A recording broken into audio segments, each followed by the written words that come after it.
It should be live. Go live. There we go. There we go. Going live. Okay. So yeah, we'll be getting started. Biden still hasn't started talking. Thank you guys for joining. A lot to talk about, a lot to get into.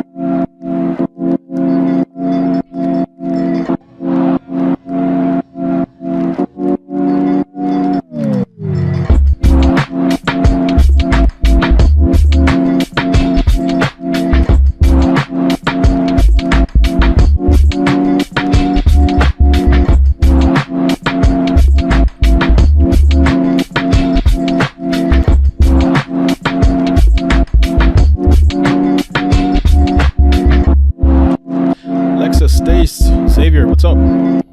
Hola!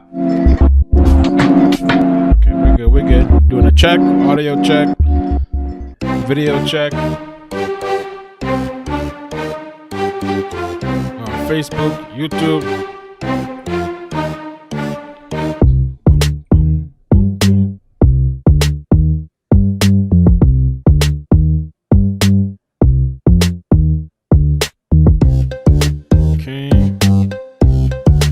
Please like, please share, get the video out if you wouldn't mind.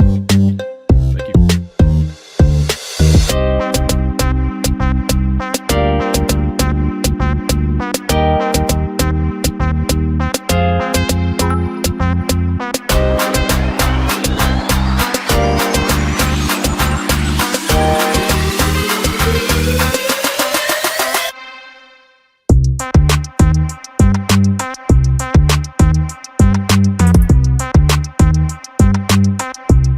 Indiana, welcome. Thanks for coming by.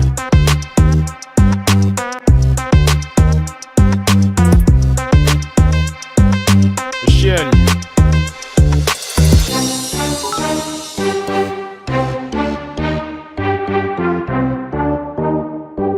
Everything's fine on.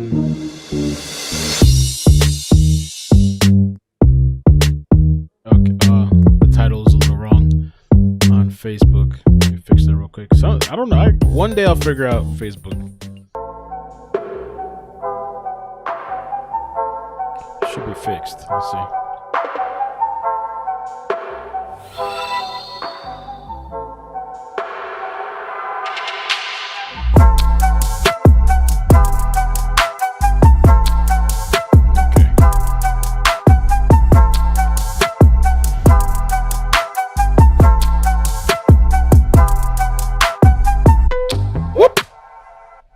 Michelle! Oh, sorry, hopefully I'm not too loud. Like, I don't know how it's on your guys' end.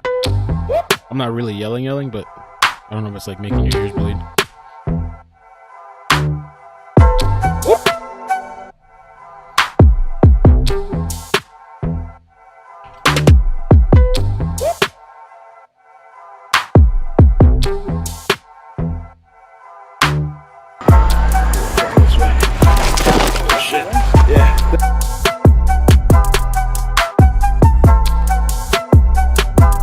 Settings have moved. Oh, they got a whole new thing here. Oh wow! You can add a trailer. Whoa, to the streams now. Oh, that's interesting. Said it before, as you can tell. Oh, I'm gonna have to test it out some other time. Oh, they got some new options. About time. Whoop.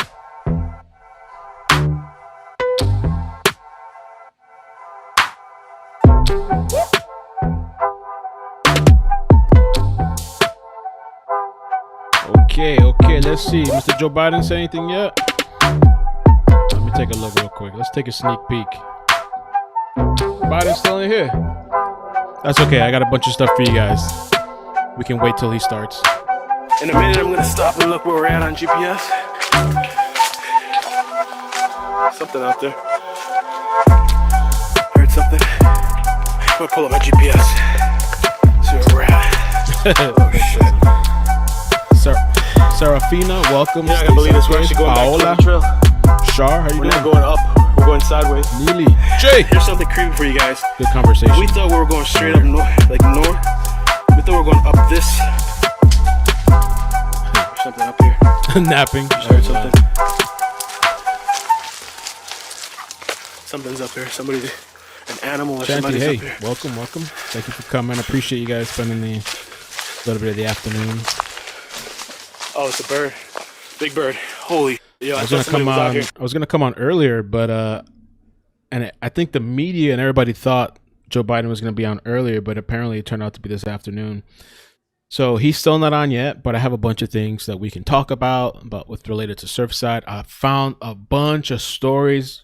I hope we can get through it all, of people telling their stories as we wait for Joe Biden. And also so Joe Biden and DeSantis and like the Miami officials, they had a conversation this morning. Some of the media put up like 30-second clips. I found one that's a little bit longer. It's not the entire thing. So in the meantime, we'll watch some of this. I fixed the audio a little bit because the audio was horrible. Let's see if I can put this on the screen for you guys.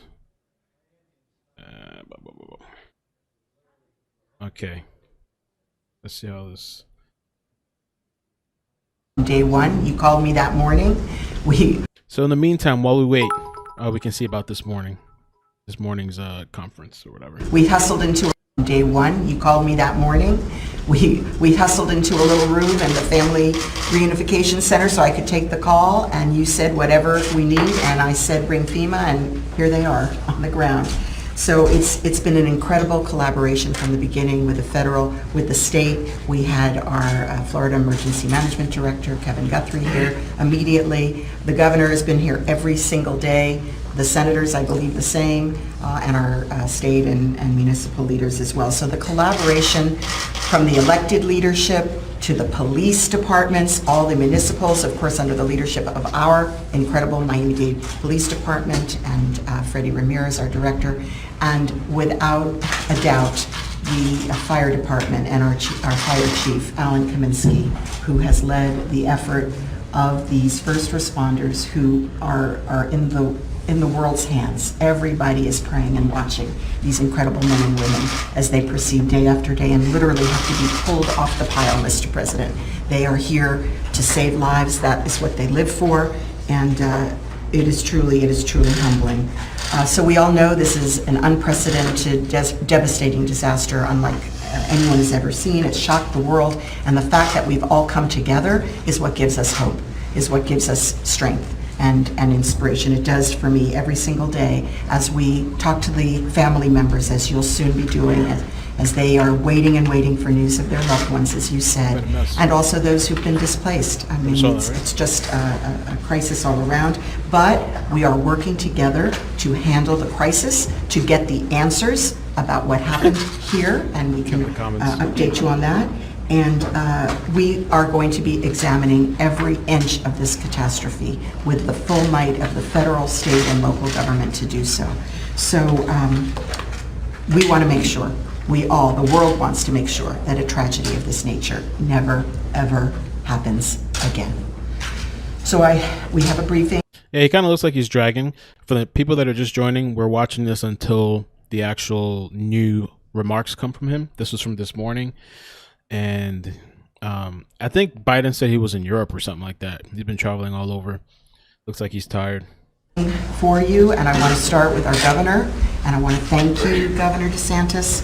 Your team has been amazing, but you personally have been amazing. You've been a steady, calming, reassuring, but forceful voice every second of the way, and it's been a pleasure to partner with you, truly. Thank you. Thank you. Can I say just one more thing? You know what's good about this, with the way you cooperated?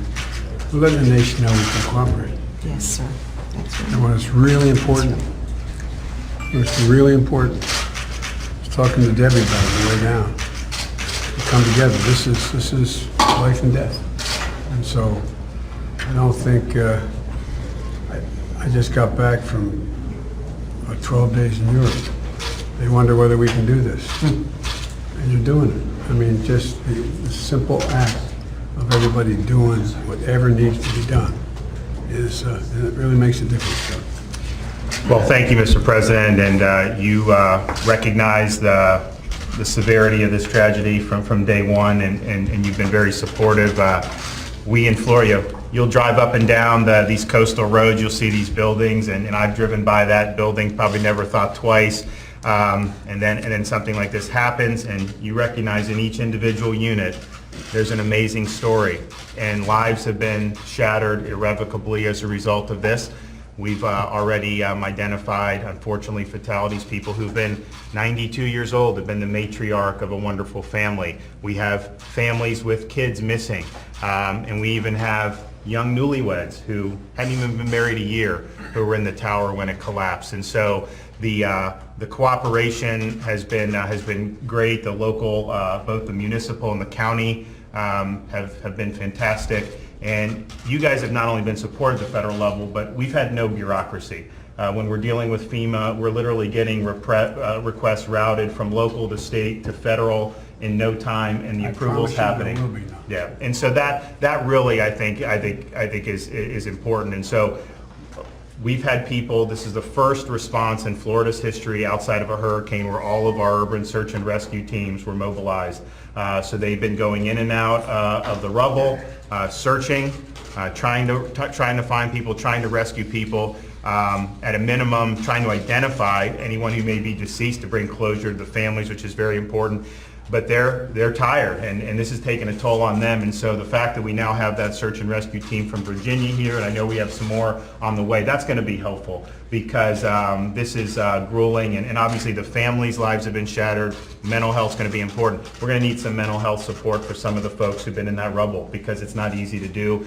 And but we thank for the support, and we do appreciate the collaboration for local, state, and federal. And you know, what we just need now is we need a little bit of luck, we need a little bit of prayers, and you know, we would like to be able to you know, to see some miracles happen. But I can tell you this: we're not going to stop. You know, until we identify everybody and until we do what we need to do. So thank you, Mr. President.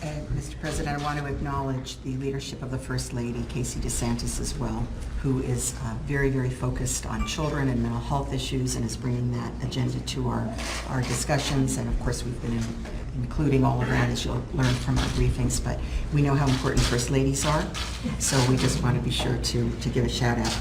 Senator Scott, who of course not only is our senator, but was the former governor, and who's been on the ground for plenty of... So at that portion, I guess they walked out. I don't know where the rest of it is, but then you can see Biden comes out and he like thanks the people, so we're going to watch that too. We're still waiting on the White House, and this is from the Washington Post. This is their live feed, watching 2 live feeds with the audio on to see when Biden comes and speaks. And plus we got a bunch of stories that we can talk about. So just in the meantime, let's check this out.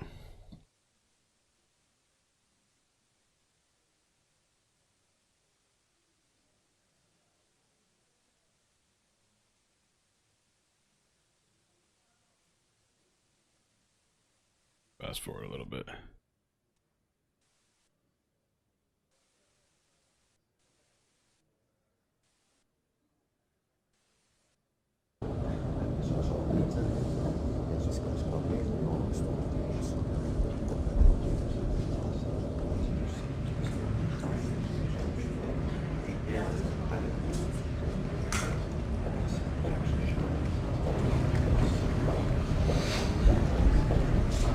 Hey, folks. I'm Joe Biden. I'm Joe's husband. I just wanted to come down and say thanks. I've worked with you for my entire career since I got involved in politics. Matter of fact, in Delaware, there used to be a joke back in the 70s when I got elected to the Senate, 1972. Said there's 3 political parties, Democrats, Republicans, and firefighters. I'm a firefighter. It's kind of hard to hear but make out what he's saying because I guess they don't have a microphone on them. So, but all kidding aside, the job you're doing is incredible. And you know, most of the time, people don't really fully appreciate what you're doing until they need you.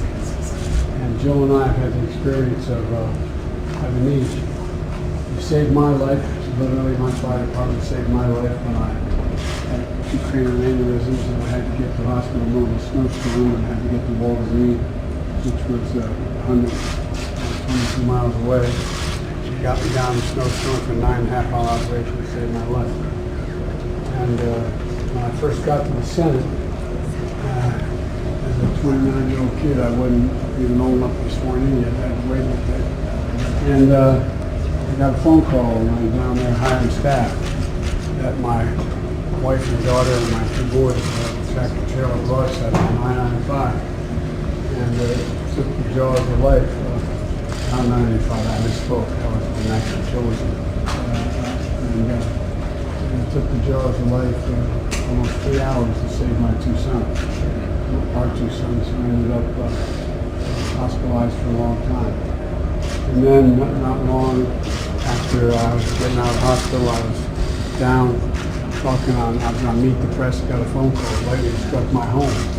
My wife was trapped in the home, and as well as a significant portion of burn to the ground. It hit a line, a gas line, that came up through and was burned to the floor. And the smoke was so thick you literally couldn't see through the window. And the crazy SOBs went in there and put it in to save my wife, save my family. And not incidentally save my 67 Corvette. So,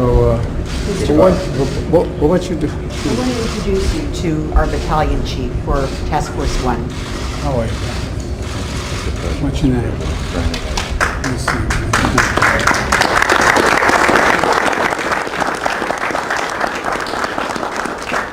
But anyway, I just want you to know that we understand. Anybody who's never needed to, they understand. You got what you're doing now is just hard as hell. You deal with even psychologically. You deal with what you're doing. And I just wanted to say thank you. Thank you, thank you, thank you, thank you. And as you all know, it's not only what you're dealing with now, but your brothers and sisters across this country are having more pressure put on them because of the drought, more pressure because of when you have 121 degree heat up in Vancouver, you know you got a problem. Before I was on the Zoom call yesterday with all the Western governors, and you know what they're asking for? They need more firefighters, they need more federal fighters, because you know last year the fire season didn't start this early, and enough places burned down, enough territory burned to the ground that's bigger than the size of Rhode Island. And already it's starting early. So you guys and women are really bad. And I just want to say thank you. As I said, until we need you, no one fully appreciates what you do. But I promise you, we know. What you're doing here is incredible. Having to deal with the uncertainty and worrying about, you know, the families and, you know, anyway, thank you. That's the main reason. I'm happy to try to answer any questions today, but I don't know much about what other than I got briefed today what's going on right here. Be careful. Be careful.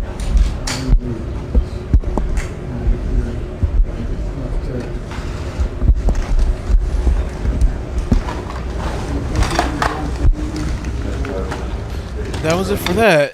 They should have had a little bit of better mic placement. I don't know what was up with that. So Biden's still not there yet. We're waiting. Oh, he might be coming on now. Let's see. They're placing the thing. Or maybe not. Are they just teasing us?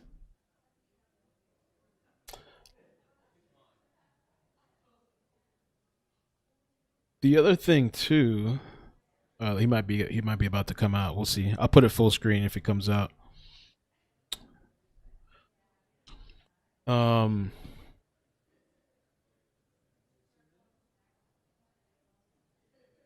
Pogus said, has anyone else seen or read the reports that the remaining portion of the building shifted last night? I read a report today that they had to like pause because I guess because of that. I had it up here somewhere.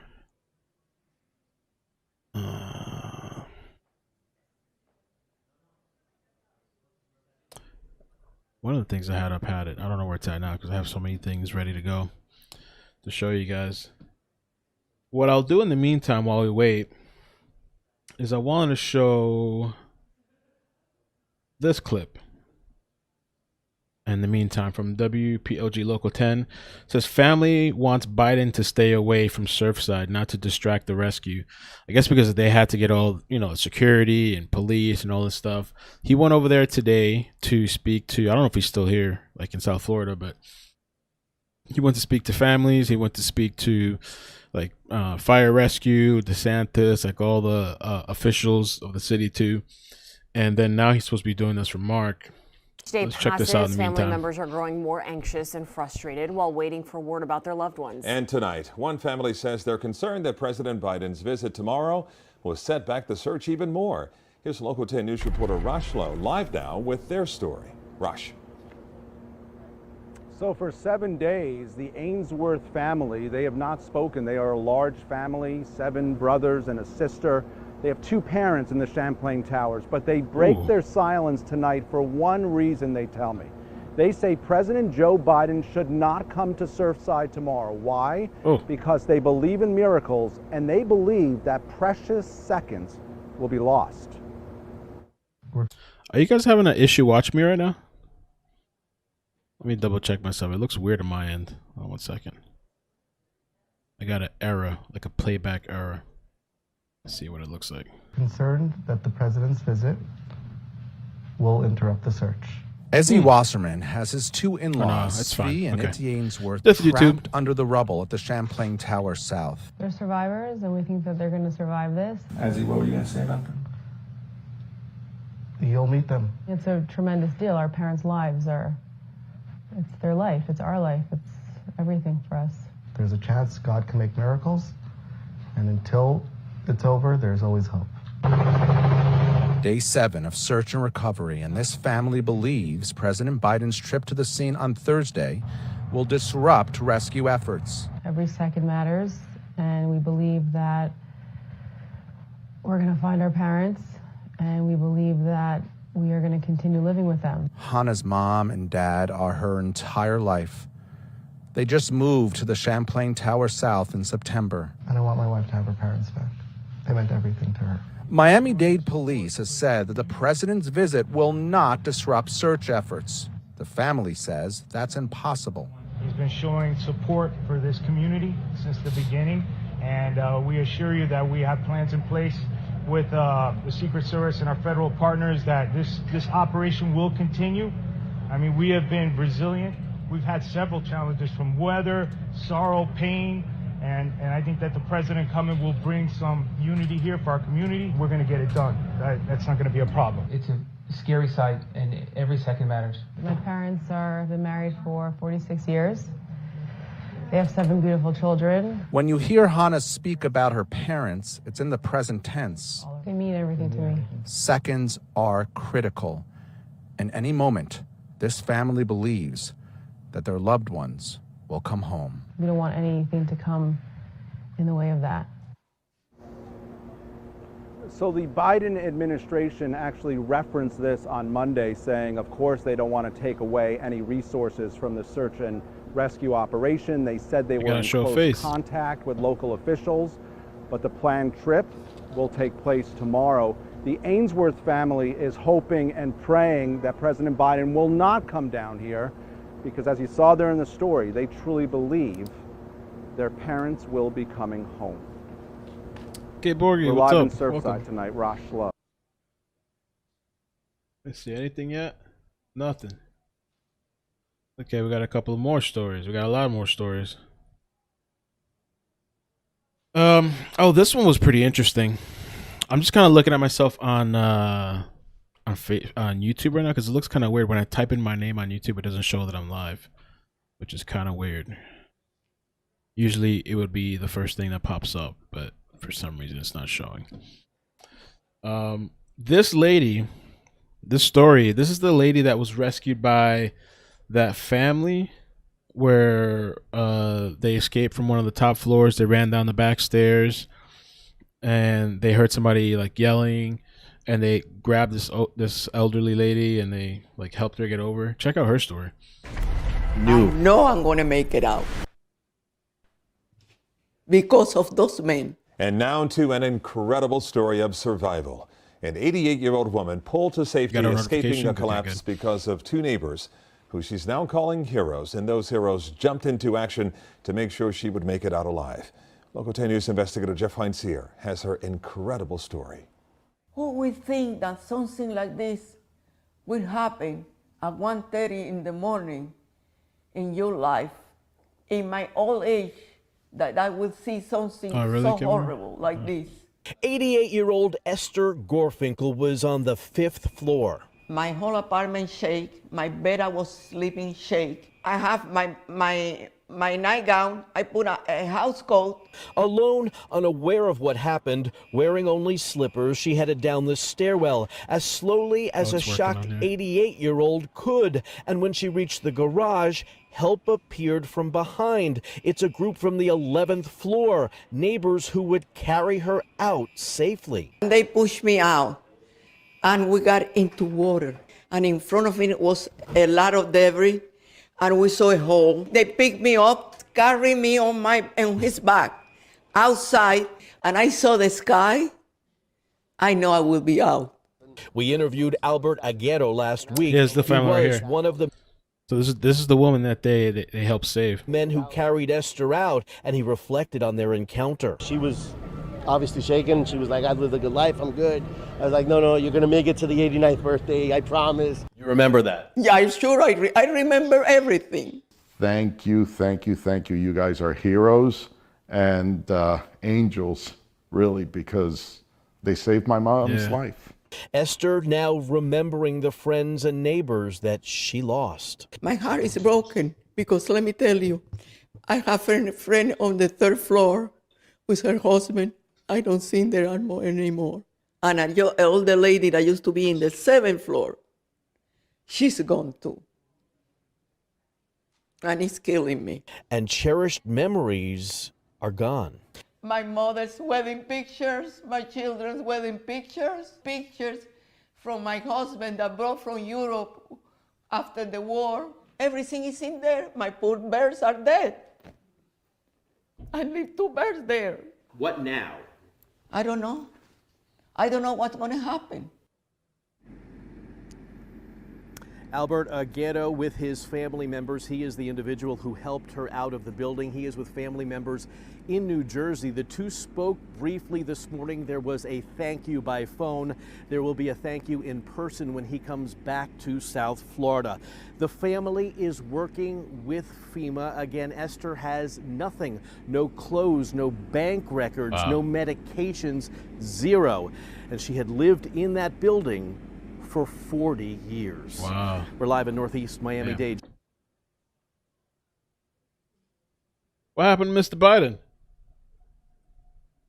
Don't worry, I got a bunch of stuff planned. They can start this an hour later. We got enough content to go for a while. The dislikes are getting kind of on the Washington. I always thought it's so interesting, like the most popular president ever or something. Wasn't he like the most voted for president ever? It's always amazing to me. The White House's dislike ratio is crazy. It's not just one video, it's like all the videos. 1.5 thousand dislikes, 127 likes. I'm like, damn. The most popular president ever. I was like, really?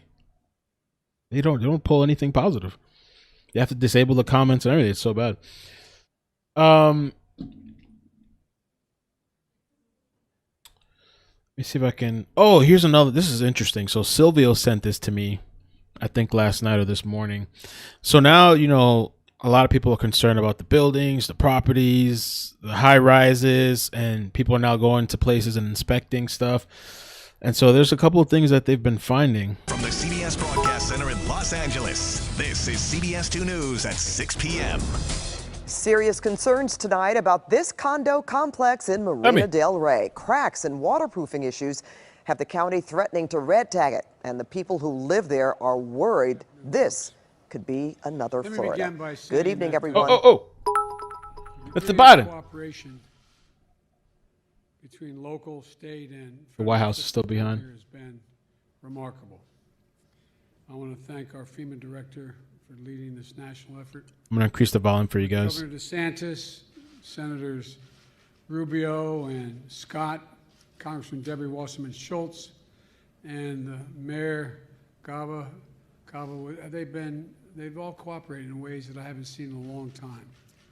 And it's really a testament to how Oh, really, Maggie? difficult things are down here, and it's what, quite frankly, we miss a lot.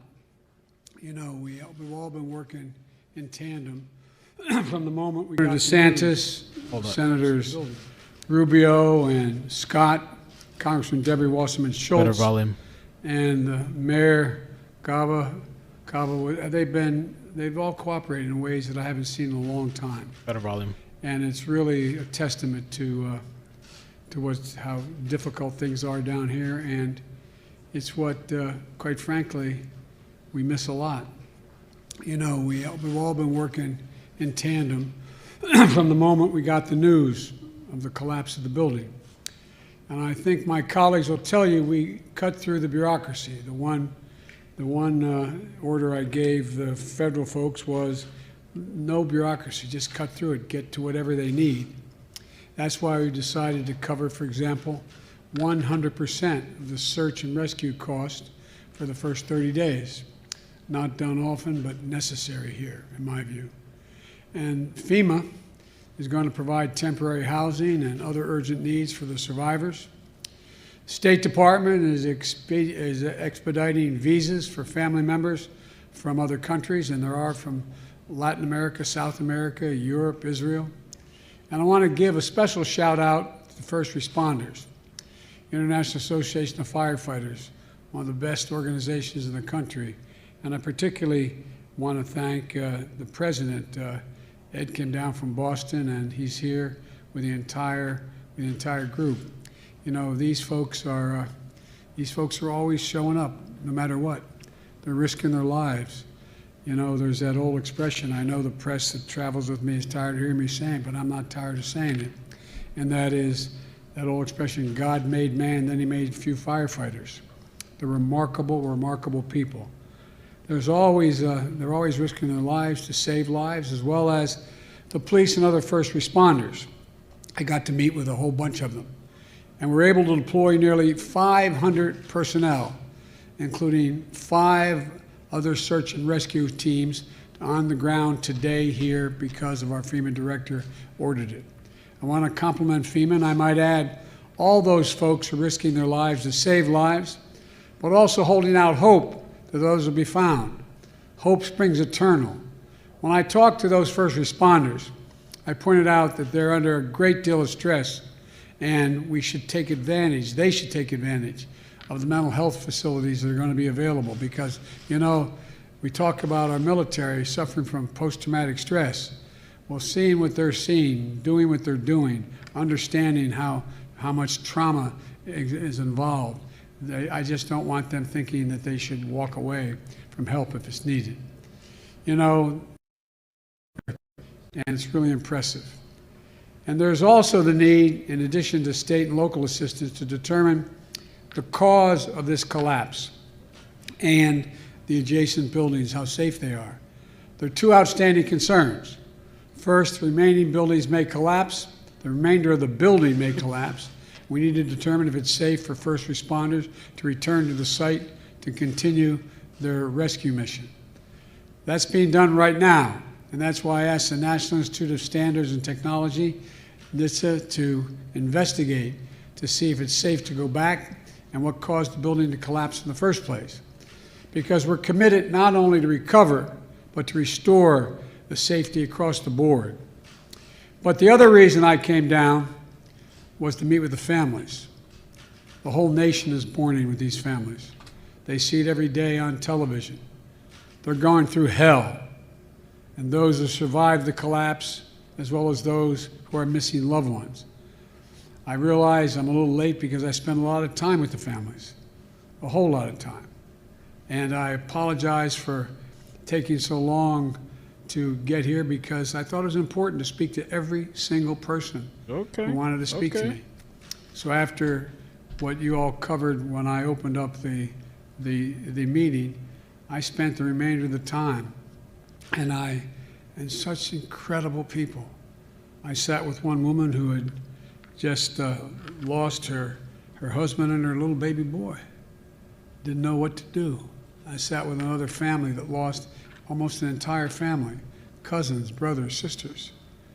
and to watch them, and they're praying and pleading that, God, let there be a miracle. Let there be something happen for me that's good. Because I have, like many of you do, some idea what it's like to suffer that kind of loss. So many of them are suffering. You know, they had basic heart-wrenching questions. Will I be able to recover the body of my son or daughter, my husband, my cousin, my mom and dad? How can I have closure without being able to bury them? If I don't get the body, what do I do? Jill and I wanted them to know that we're with them and the country's with them. Our message today is that we're here for you as one nation, as one nation. And that's the message we communicated. We'll be in touch with a lot of these families continuing through this process.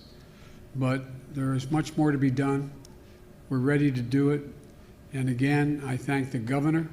I thank my colleagues, Senator Scott and Senator Rubio. I thank Debbie Wasserman Schultz for their total, complete cooperation. There's no disagreement, no bickering. Everybody's on the same team. It's what America's all about. It's about pulling together, leaving nobody behind.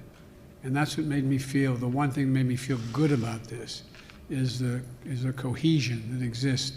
There's no Democrat or Republican out there. They're just people wanting to do the right thing for their fellow Americans.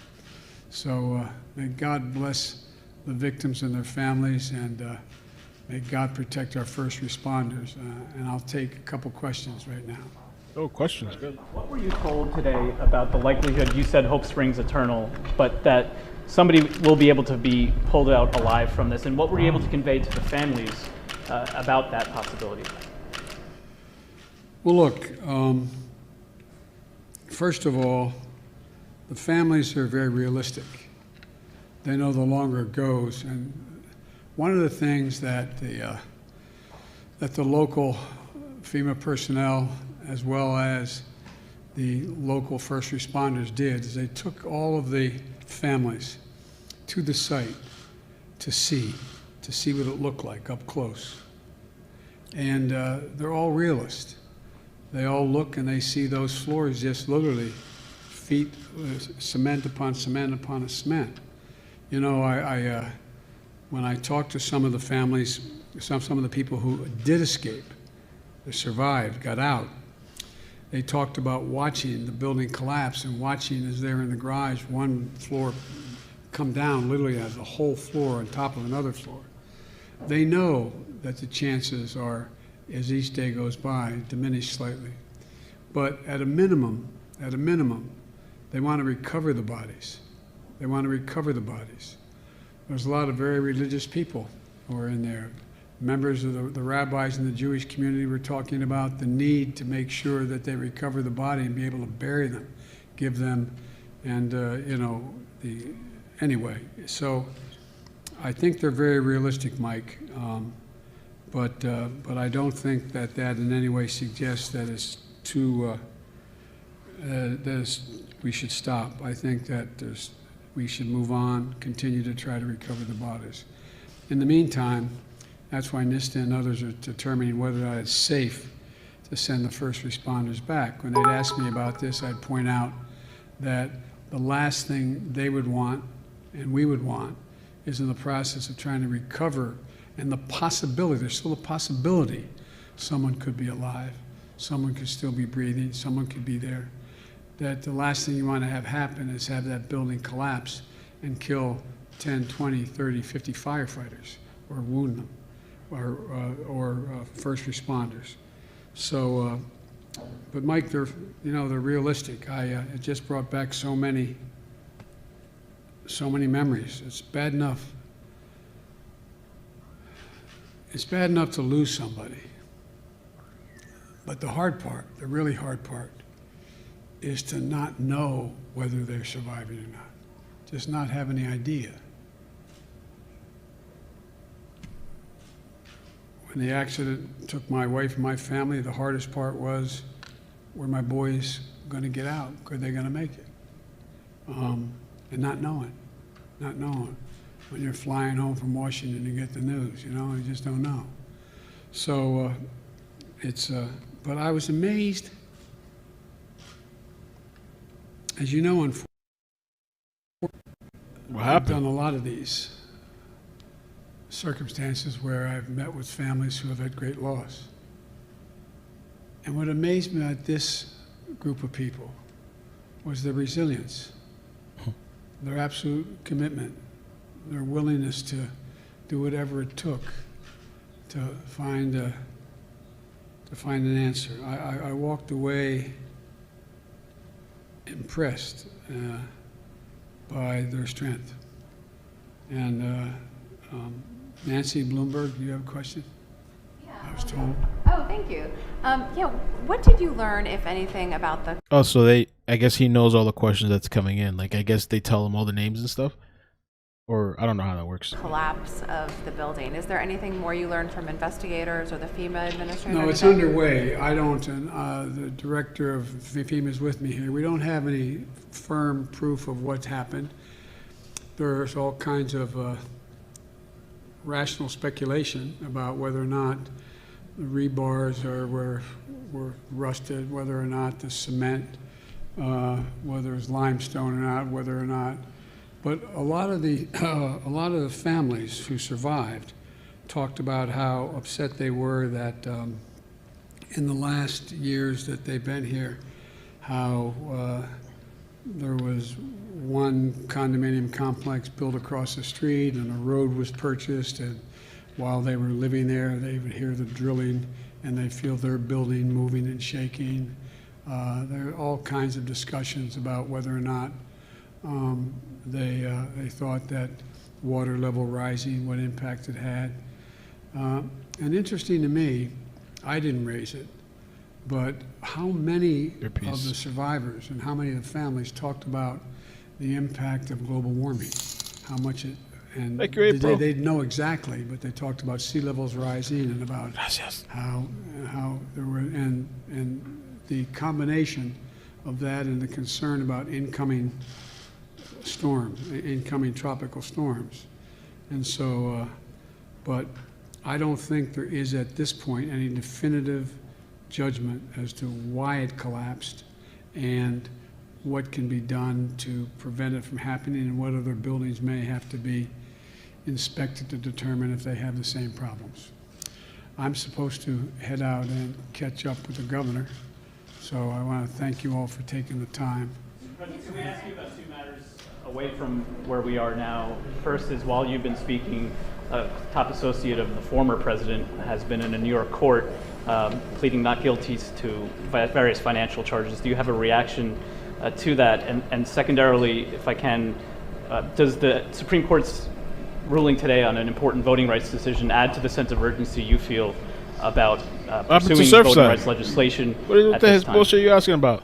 I know nothing about the first circumstance because I've been gone. I don't have any idea, so I'm not going to comment on that. And even if I did, I wouldn't comment on an ongoing case if it's an ongoing case. The heck?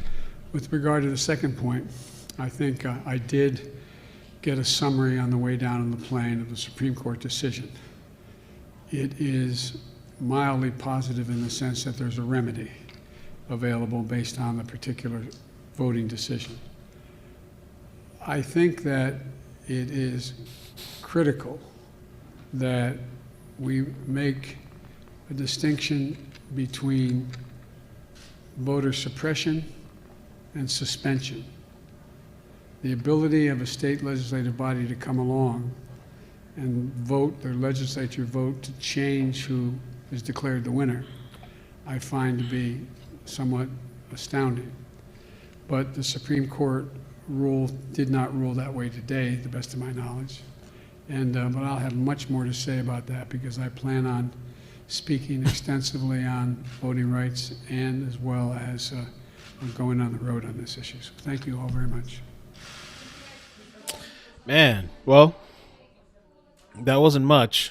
And I was a little disappointed with the reporter that all the reporter asked was about some other nonsense that had nothing to do with this, with the Surfside thing. That was disappointing, to be honest with you. I mean, it's cool that he went out because I guess, and we have a bunch of stories to cover, so we'll get there. And YouTube is kind of, to me, there's some weird stuff behind this. To me, it's looking kind of weird. I'll show you real quick.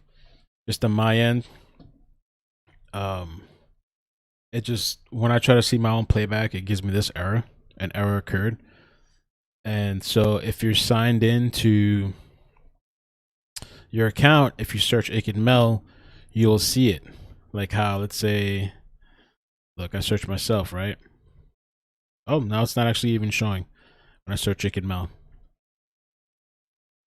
It doesn't even show. It should show here. People shouldn't have to type my name. That means this stream is kind of like shadow banned a little bit. So now I have to click my name just to see it. It shouldn't have to be like that. So I already noticed something was kind of funky with this stream when I started it. I'm not sure what it was. Maybe because I put Biden in the title or something. Like, oh, he's gonna talk about Biden. Oh, we gotta suppress him. But look, just to see again. That didn't happen with any of the other videos, but when I put Biden in the title and in the tags, all of a sudden, nobody knows unless you're subscribed and you have notifications on, or you literally go all the way into my channel. So that's interesting.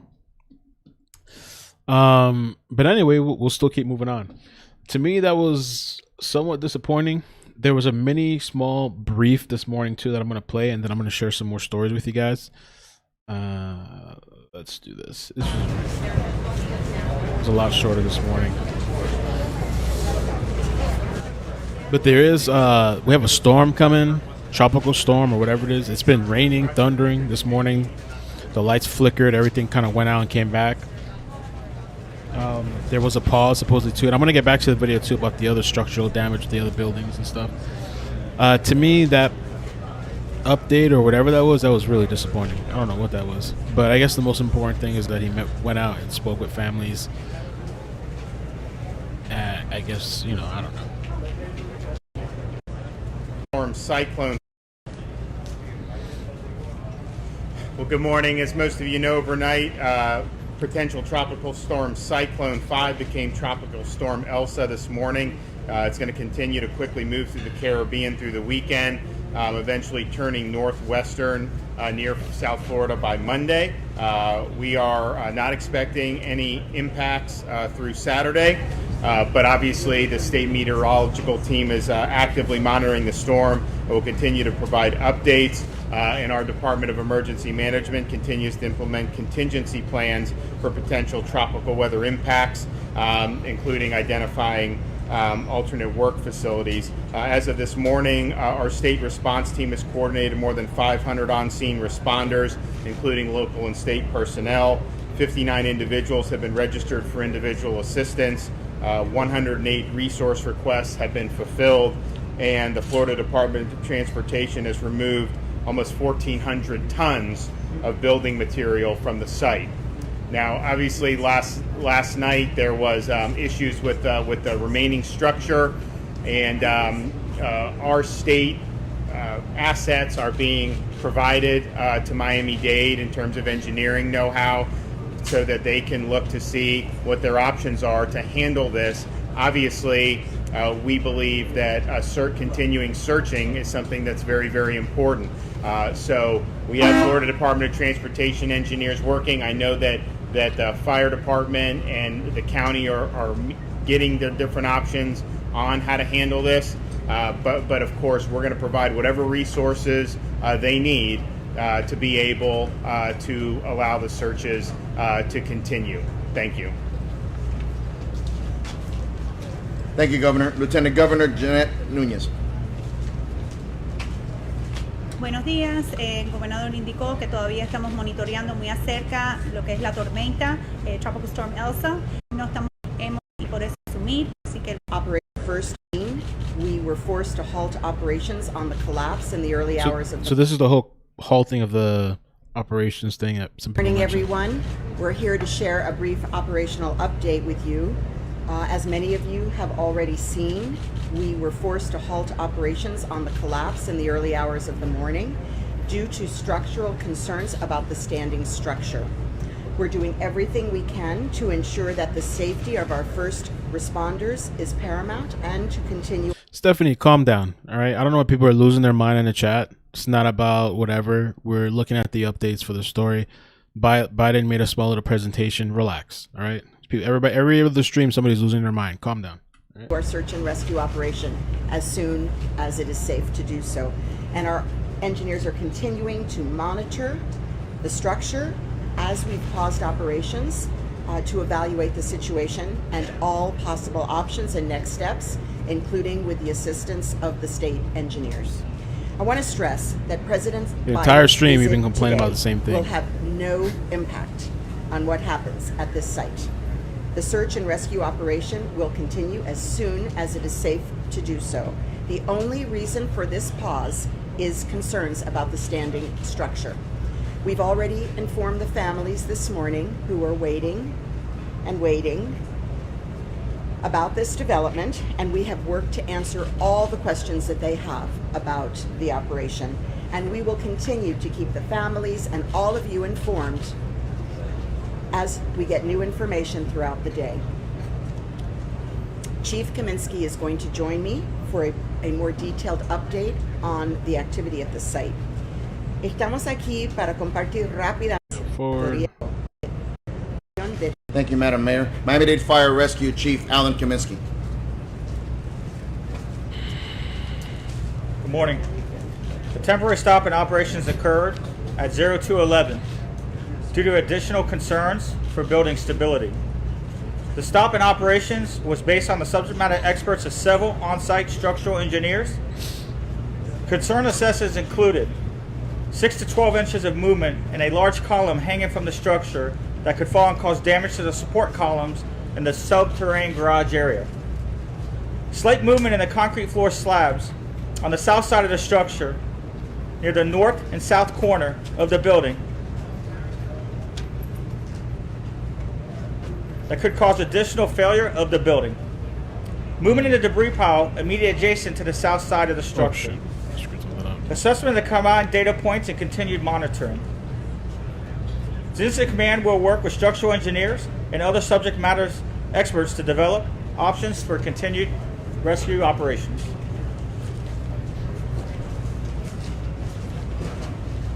Thank you, Chief. For Spanish, Miami-Dade Fire Rescue Director of Media and Public Relations, Erika Benitez. Muy buenos días. En base a las recomendaciones de los ingenieros, tuvimos que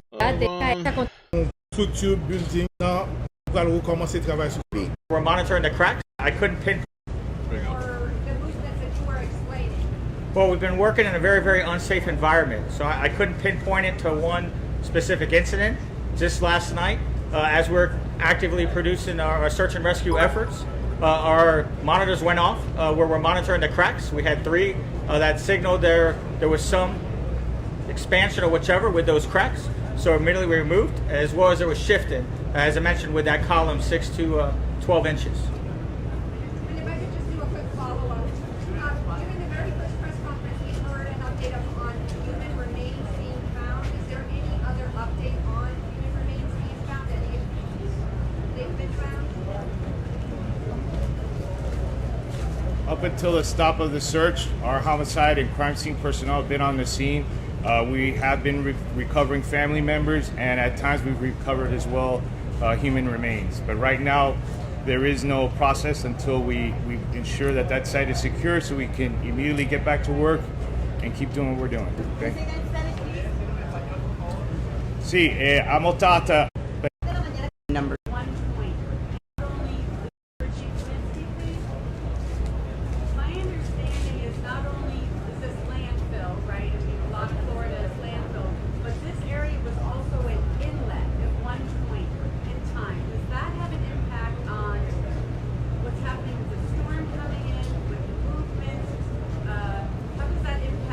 I couldn't comment on the impact of the inlet. The investigation is ongoing. We have no comment at this time about the possible causes. For the fire chief again, sir, we understand early on in the rescue operations, the first few hours, there was a woman apparently trapped. Firefighters were able to hear her without reach her because of the fire. Can you tell us about that? Yes. Unfortunately, during our initial search and rescue efforts, while we were working underneath the structure, the same structure that, you know, is significantly compromised right now. We did hear audible sounds, and they were searching for a female voice is what we heard for several hours, and eventually we didn't hear her voice anymore. We continued searching. And again, that's emphasizing the magnitude of what we're going through. You know, the efforts that all our fire rescue personnel, everyone that's here on scene, trying to do the best we can in these heroic efforts. And you know, yes, unfortunately, we didn't have success with that.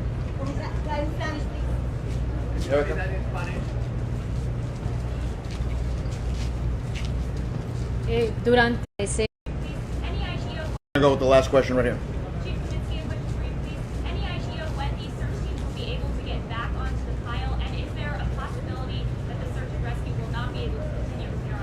I don't have a time frame now. I definitely would want to continue focusing on search and rescue.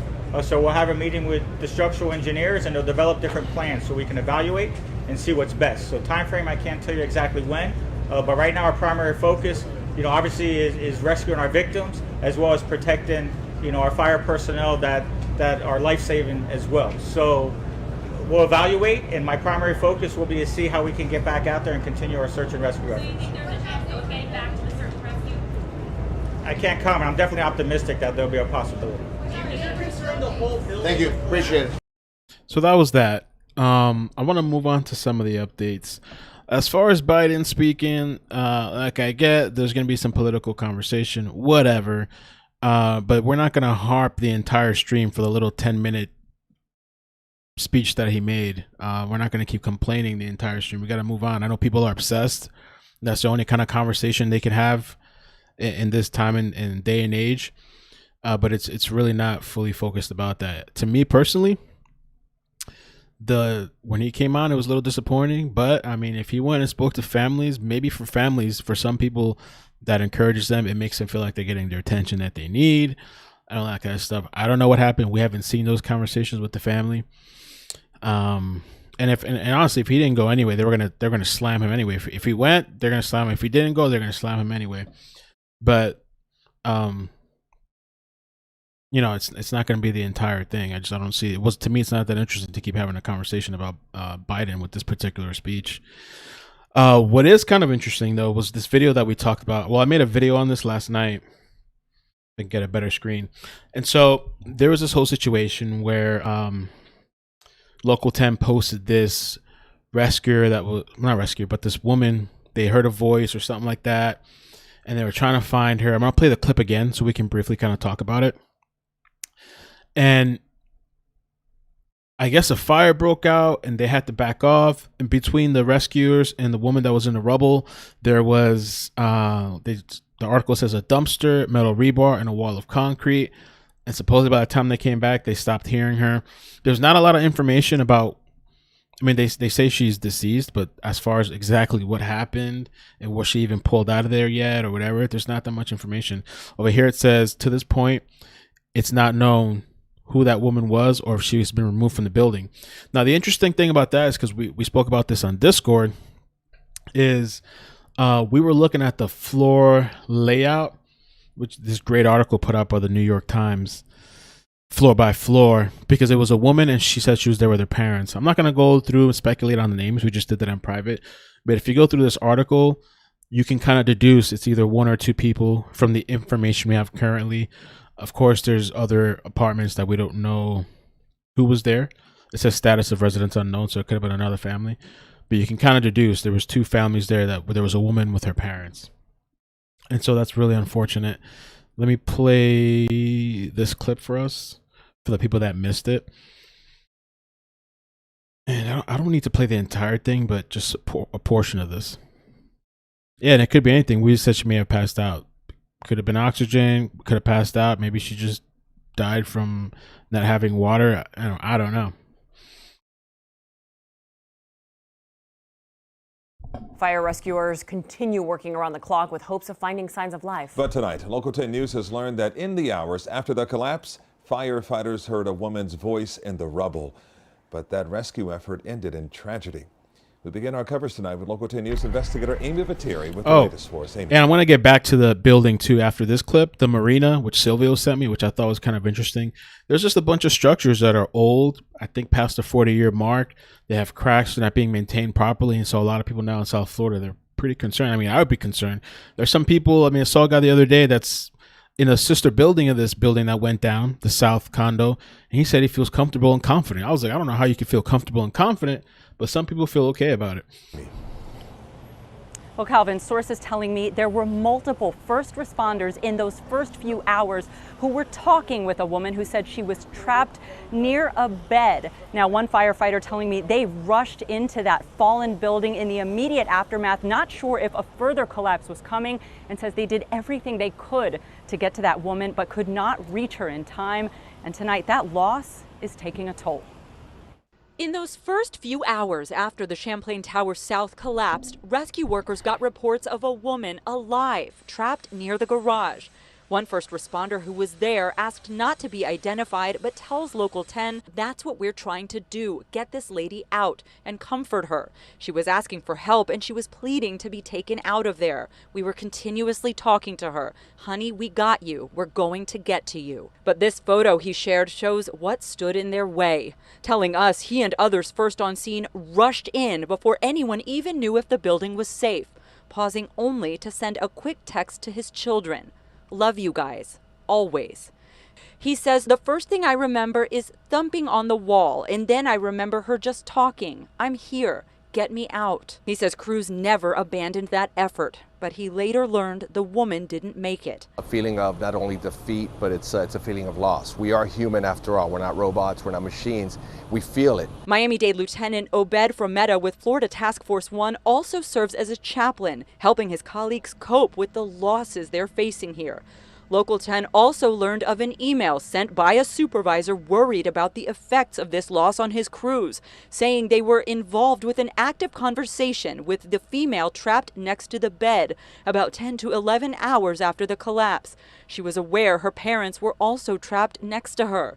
The email said, so we kind of covered this already yesterday, but this is just kind of a tragic, horrible story, and the way the video was titled, that's a whole nother thing too, which could have been a mistake. I don't know, but a lot of people thought, they were hopeful, they thought somebody was alive. And the two people that we speculated, I think it could have been like the third floor or the second floor that this person might have been on. Now the video that Silvio sent me that I wanted to get back to was this place called the Marina City Club Towers in Marina del Rey. I'm Pat Harvey, CBS. Live from the CBS Broadcast Center in Los Angeles, this is CBS 2 News at 6 p.m. Serious concerns tonight about this condo complex Bye, in Marina go, del go. Rey. Been complaining the entire stream. Just get out of here. Jesus. Roofing issues have the county threatening to red tag it, and the people who live there are worried this could be another Florida.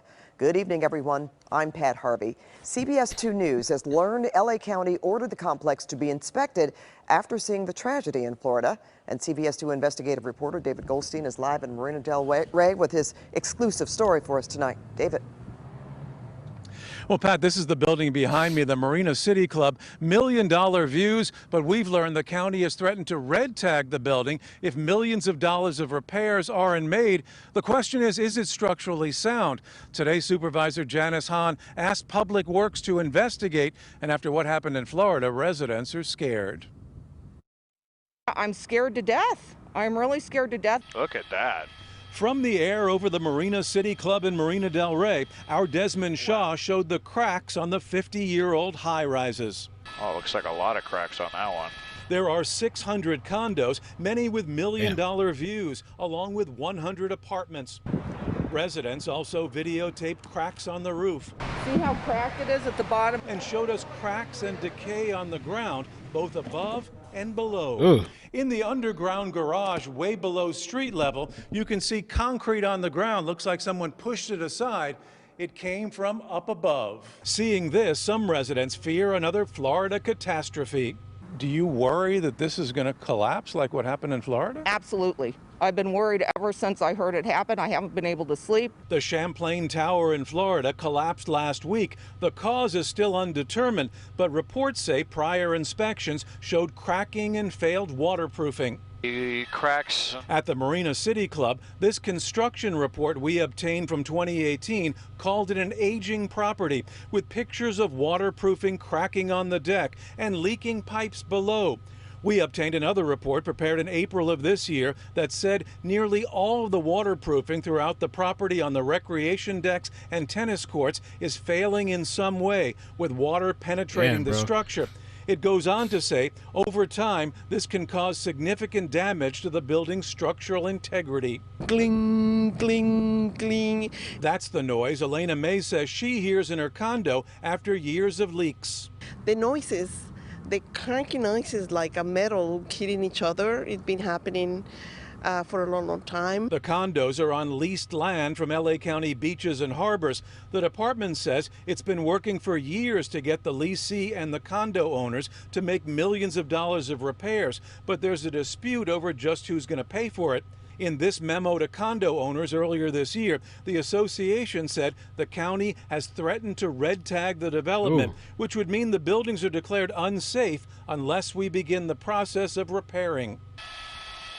County beaches and harbors wouldn't agree to an on-camera interview, but in a statement said, for red tagging, there must be a structural analysis of the integrity of the three towers. To date, no thorough assessment has been conducted.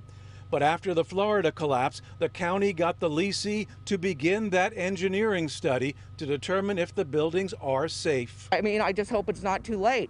Look at the Champlain Towers. They waited too long. And I think what Pogos is saying is true too. That's what Sylvia was telling me, that they got all these listings now for condos and stuff. Everybody's trying to sell their stuff. I wouldn't want to be in one of these things either. No indication the building is unsafe. That's what that engineering study will determine. Now, we reached out to the company that runs the building as well as the condo association, and they didn't get back with us. Jesus. A bunch of these places, they all want to save money. So I'm gonna move over to a couple of stories that I found that I thought were interesting. I'm gonna kind of pick Apple. What's the saying? Cherry pick? I don't know. Whatever they say. Pick some of them. Probably not get to all of them because I didn't realize that. I forgot anything political on YouTube. They just like, depending on your channel and stuff. I think I'm already put into some category for politics, and so I think having Biden and any of that kind of stuff in my title and tags caused some sort of weird thing, or maybe it's just a glitch. I don't know. But this one here, this was from June 24th. I pulled up clips that I haven't seen and that we haven't talked about on the stream, so I don't know, some people may have seen this or not. This is Florida resident of Florida condo building says all I saw was debris. Check it out. And we want to bring in Ophie Osen-Cohen. She lives on the 4th floor of that complex. She was rescued right off of her balcony. Ophie, first of all, it is so good to see you. We're so happy that you're okay, but I can't imagine that you were just tucked into bed 1:30 or 2 o'clock in the morning and you saw and felt things. Describe what you went through. So we were sound asleep, as were probably most people in the building. Really? We heard a weird sound. Weird. It could have been thunder, but it didn't really sound like thunder, and we felt the building shake. And we knew something was up. It rattled us. We immediately got out of bed. We looked around. We looked out the window. Our apartment faces the street. And I saw a plume of smoke coming up. Very unusual shape, and just everything about it was unusual. A few cars, not many at that hour of the night. And very soon thereafter, a police car that pulled up, and I heard a neighbor yell out, "What's going on?" And the policeman said, "We don't know yet." He was running around with a flashlight at that moment. Shortly thereafter, we decided we wanted to get out, and so we put on some clothes. As you can imagine, we were in our PJs, grabbed a few items, the essential things, and when I opened the door to my apartment, it leads to a long hallway. and all I saw was debris, and the partial debris was covering the door next to us as well. There's another staircase that we took and went down and saw several other people that were in the staircase. We tried to exit on the pool deck and could not open the door. It was jammed. So we continued down and went down to the garage, but it was full of water up to our ankles already. We didn't know what was going on at that point, and we realized that we weren't going to be able to get out through there either. So we decided to go back up the stairs. The door to the building itself, we couldn't get it back in because the electricity was out. We went back up the stairs. We took 2 elderly people with us that we didn't know. We met them in the staircase to our apartment and decided to go out to the balcony and wave down fire rescue. And they are heroes. They're just unbelievable human beings. And they came up with a ladder and a bucket and got the 4 of us down. It is just overwhelming to see when we opened the door and saw that the building had collapsed. It was just surreal, really surreal.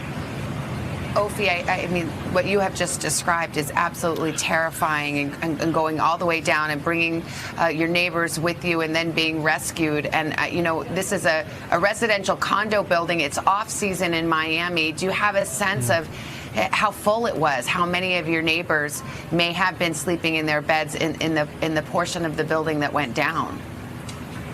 Right. So it's a 12-story building. There are about 186 apartments. I can't tell you exactly how many people were there, but, you know, with COVID, people weren't traveling as much, and also people were visiting. So it's hard to say how many people.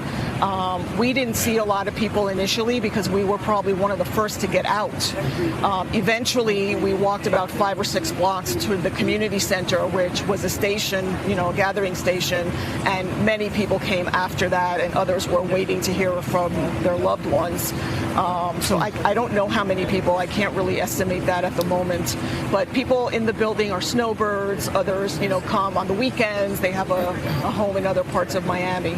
And things have been busy, you know, in the pool area. So I would imagine there were quite a few people there. Ophi, we did see a young boy being rescued out of the rubble. And I just wonder, while you were walking around down there, did you hear anybody? Unfortunately, we did hear screams. I don't even want to think about it. We did hear screams, but I couldn't tell where they were coming from the rubble, from the apartments. People were on their balconies, waving flashlights, yelling to the firefighters. So I'm not exactly sure where the sounds were coming from, to be honest. Well, Ophi Osen-Cohen, we're happy that you are okay. Thank you so much for speaking with us this morning. We wish you and your family all the best. I can only imagine the trauma you're feeling right now. Thank you so much. Thank you. I'm feeling very blessed, and I just wish heartfelt condolences to those who've lost loved ones and prayers for those who need healing. All right. Thank you so much. Damn. I really thought there was going to be more to the press thing. I was just like, oh, wow. I didn't think it was, but I think we did more waiting than actually seeing anything. And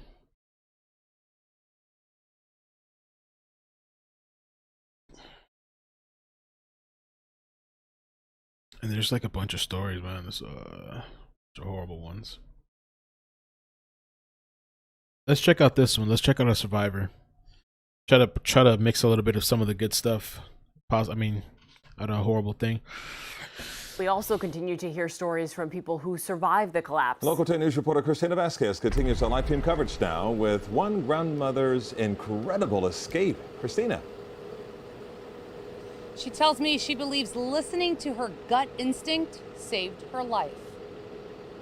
I'm very lucky. For 64-year-old Ileana Montecudo, it's as if a supernatural force, she says, woke her up. I feel like sounds, strange. And I run to my living room. And there she spots a crack snaking its way down a wall. Something inside of me said, run, because this building will collapse. She races, barefoot, toward a staircase by the elevators. And I start going down fast. And I feel crack, crack, crack. As she emerges on the ground floor, a security guard is there, helping the grandmother of 3 climb over walls. He helped her escape. And for her son, Andres Alvarez, the magnitude of his mom's decision 3 seconds. only hit him, he says, when he called her about 2 days later. Knowing that I could call her, you know, just not being able to would have killed me. And I started just crying my eyes out on the phone with my mother. 3 seconds separate the life to death. Life or death. 3 seconds. And some people I could imagine probably would have stood there, probably would have stared in shock. Oops, sorry, kind of got louder. Might have pulled out their phone. Maybe I would have pulled out my phone. I don't know, just record or get the camera. Some people might have just stood there looking at the cracking thing in the wall. I don't know. And she reacted fast. It's probably what saved her life. I mean, it did. And now, at the age of 64, without a home, without clothing, the mementos of a lifetime, she is starting from scratch. The family Some people might have just got on the phone, started making phone calls. has set up a Some people would have started live streaming. GoFundMe page. They're trying to raise money as they look for permanent housing solutions, and you can find a link to that on our website. It's local10.com. Reporting live for you tonight from Surfside, I'm Christina Vasquez, Local 10 News.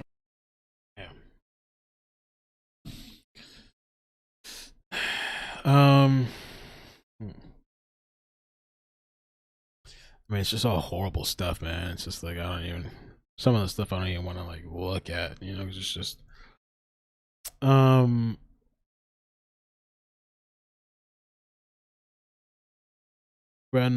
family of missing grandmother Judy Spiegel remains hopeful. Judy Spiegel, let me see, I know I've seen her name a couple times.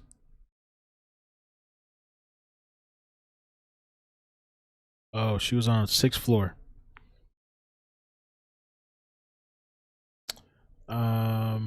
I guess let's take a look at Judy Spiegel. The family. Manuel Bajorquez is also in Surfside at a reunification center where families have been waiting for updates. Manuel, good morning. Good morning, Jerika. As soon as people learned about The building, after everything is done, Salty said, Mel, what do you think they will do with this building? Demolition and rebuild? I think once everything is clear and they're done doing what they're doing, they shouldn't keep that. That thing should all be gone, I think. I don't know. Who's gonna buy a condo and rebuild and live on a place that was all these people died and people are missing and all these horrible situations? Who's gonna live in that kind of property? I don't know. I'm sure some people out there would do it for a discount. Probably, I don't know. Not me though. the disaster. Maybe they should make a memorial out of it or something. I don't know. And that there was a family reunification center. Well, of course, they all rushed over here looking to, one, hopefully see their relatives, or if not, at least get some answers about their whereabouts. All their hopes right now are with those rescue workers who have been in the rubble overnight looking for any sign of those 99 people who remain unaccounted for. It is work that will likely take several days, but we met one family that says they're not ready to give up hope yet. I just want my mom. Like, I want to go back a day and change everything. 65-year-old Judy Spiegel was in the Champlain And we have seen her face a couple times. We've spoken about her. Towers South Condo building when it collapsed and remains unaccounted for. We spoke with her husband and 3 children who are praying for a miracle. I guess we're just really thankful for all the hard work of the police and fire and EMS services that are out there continuing to search and the we rubble. hope that they continue to push and not give up, and we hope to find some answers, and we hope to see my mom. We just want to see our mom. They described Judy as a dedicated wife, mother, and grandmother. Earlier, you had described her as your best friend, which is interesting. I don't know that all people would describe their mothers as their best friend. I think we all would. We all would. She's all our best friend. Judy's husband, Kevin, was out of town when the building collapsed. The hardest thing that we're going to do over the next day or two is tell Scarlett about Grandma. That's the hardest thing because she was their life. She was there for them day and night. She gave herself to everybody. And no matter what happens, I want everybody in the world to know how wonderful my mom is and how great of a person she is and how much we love her and she loves us. And, you know, whatever happens, like, I'm committed to keeping her alive in every sense of the way. And just think for a second about all the families that are experiencing that type of heartbreak right now. As you heard, they talked about how difficult it will be to tell her grandchildren about this. She was such a doting grandmother. She had just purchased a dress for one of her granddaughters, purchased it online. It's on its way, and they just wish she could be here to see her try it on. Tony? Damn. And she was on, like I said, she was on the 6th floor. This article, I don't know that it's been updated, so I don't know about new names or updates as far as found or deceased. But right next to, so Judy's still deemed missing. Well, there was an update with names and stuff that was released. I wonder if yeah, this is it right here. Get a bigger screen. I just want to check real quick too. 4 more victims were pulled from the rubble of the Surfside building collapse Wednesday. Have been identified. 2 of them are children. The victims, Lucia Gira, 10, and Emma Gira, 4. Annalie Rodriguez, 42, and Andres Gianastopoulos, if I'm saying that right, 21. The Guerra sisters and their mother, Annalie Rodriguez, are the last 3 members of the Guerra family to be recovered from the scene. Marcus Guerra, Rodriguez's husband, and the father, Lucila and Emma, were found dead on Saturday. Oh, that's a picture of them. Damn.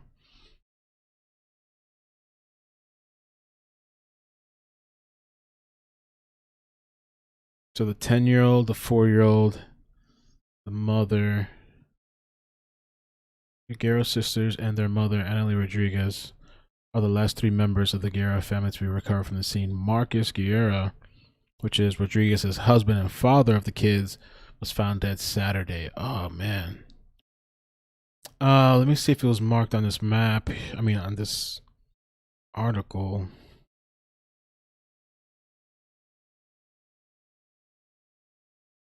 Oh, this is it right here. So they were on the 8th floor.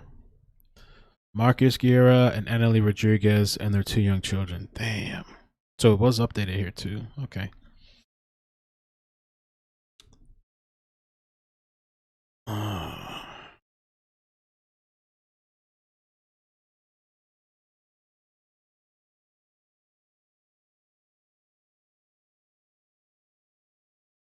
Yeah, I mean, it's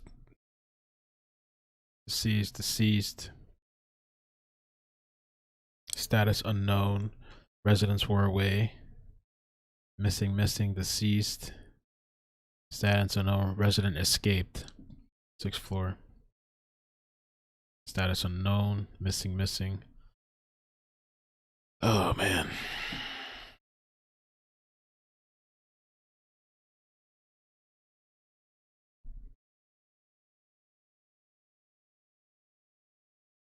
We'll take a quick look at this too again. I'm not gonna play the whole thing, but this was new images of the Champlain Towers. We saw this yesterday, and I showed it in the video, but this is right before the collapse. I think this was like 7 minutes before the collapse, where it looks like there was rubble and leaking. Here we go. See, look.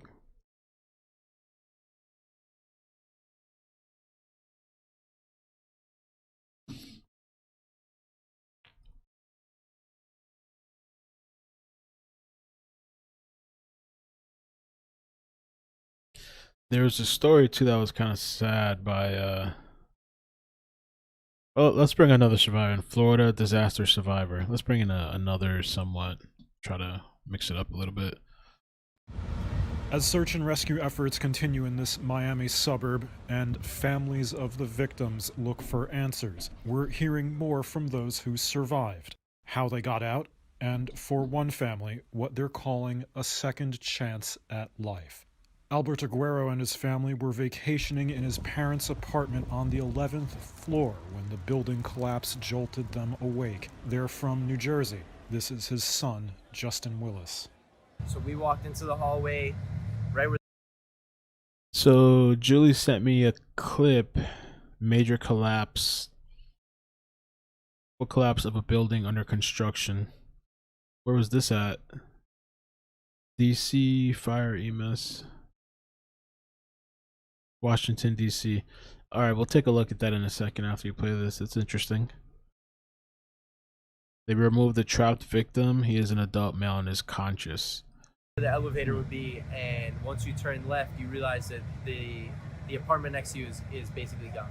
It has to be. Their door was caved in. You could see out into the ocean, basically. Jesus from the top Christ. part of the building. Thanks, J-Man. Appreciate that, the bro. elevator shaft is gone. The elevator door is basically on the floor. When we got down to about the 3rd floor, there was an elderly woman. Robin, thank you for the super chat. Appreciate you. Notice no one inside the units has been found yet. That was the first part to come down.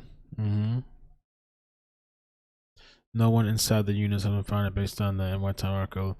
That was the first part to come down. She needed help. Thanks, Evelyn. So my son and I helped her get down to the 1st floor. And when we got down there, we realized that the 1st floor had collapsed a little bit, about 3 feet, and we had to kind of crawl our way up existing rubble. Do it with an elderly woman as well. Able to pull that off and then get to the pool deck. And then coming into the rescue center and seeing more like 80-year-old ladies, 90-year-old ladies that are just thankful to be here and crying, and seeing the people that they used to walk up and down the beach with maybe 15 years. It makes your heart break, but at the same time, it makes you feel good that those are the people that you help them see another day. You feel like you've been given a second opportunity. I don't know why. Like, what's our purpose? Honestly, the fact that we survived and so many people didn't, things could have been so different by like 15 feet. It was the difference between us and the next apartment. And we've seen that guy a couple of times. A couple more clips, and then I think we're gonna call it. These stories, man. I mean, I guess it's good so people can see the faces and people can see, but at the same time, it's like, it's so like just depressing, kind of,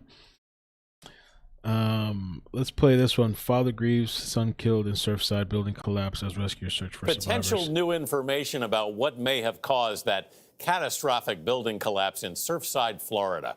A contractor has shared these photos with the Miami Herald from just 2 days before the collapse of a wet floor, cracked concrete, and corrosion. It's not clear if these conditions contributed to the tragedy. So far, 11 bodies have been pulled from the rubble. No one has been found alive since Thanks, Thursday. Nika. Our lead Appreciate national that. Thank you. correspondent, David Begnaud, is in Surfside with more on the story. David, I saw your report last night. It's heartbreaking. I don't know what you're going to say this morning. It's such a difficult story. It's tough to watch, and it's tough to cover, quite frankly, Gil. Listen, 75 days before the collapse, there was a letter written by the head of the condo association to its residents where she said things were getting significantly worse. She said the deterioration in the basement was accelerating and that they could argue and debate for years. It would cost millions of dollars to fix, but it needed to be done. That letter was obtained by USA Today, and the woman who wrote it, the association president, she survived the collapse. Listen, little bits are seeping out every day, but the focus really remains where it should, on the victims. This picture is my son, Luis Andres, which you can see all pictures and you will see the smile. The last time Luis Bermudez saw his son, Luis Luio Andres, was right before Father's Day. He told me, Papi, don't worry, I'm not going to spend the day with you, but all the days are your days. This 26-year-old young man spent most of his life battling muscular dystrophy, and his father was right there by his side. In the early morning hours of June 24th, Luio was with his mother, Anna Ortiz, when the Champlain Tower collapsed. Their bodies were recovered on Saturday. 150 people are still missing under 12 stories of rubble and debris. We're not lifting floor by floor. We're talking about pulverized concrete. We're talking about steel. Every time there's an action, there's a reaction. We still don't know exactly what caused that building to collapse. There is concerning new information about possible structural damage. There's an anonymous contractor who shared these photos with the Miami Herald. They show a wet floor, cracked concrete, and severely corroded rebar in the building's pool equipment room. And these photos were taken just 2 days before the building collapsed. That anonymous contractor also reported deep standing water in the parking garage just below the pool deck. It is not known if either played a role in the collapse. While most of the victims' families are still waiting for an answer this morning, Luis Bermudez is preparing to take his only child back to Puerto Rico. A young man who had not walked since the age of 9, survived heart surgery, a stroke, a spinal cord injury, only to die this way. And he was teaching me. That boy was in a wheelchair and in a bed all day, and he was teaching you how to live life and how to be happy. I miss him a lot, and I'm gonna miss him every second of every day, every minute on the whole world. As Luio was losing his ability to write, his father said he would put a color in between his fingers, and his dad said he'd kind of guide his hands like this. And Luio was able to do some pretty impressive artwork that's now displayed on shirts and hats and sold by his father. At the end of his life, the only thing Luio could do was talk softly and smile. Tony. It's a beautiful remembrance, David, and the search continues. All we know. And he was staying on, I remember seeing that name a couple of times. Ortiz. That's the mother, Anna Ortiz, I think. Okay.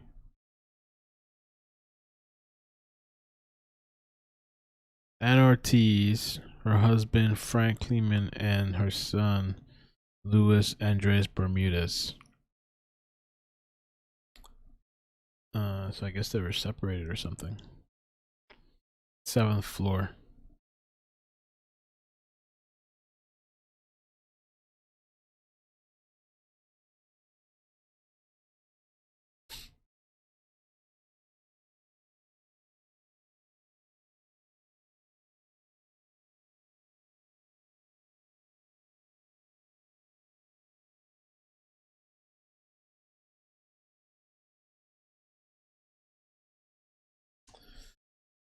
All right. Yeah, Luis Bermudez. So,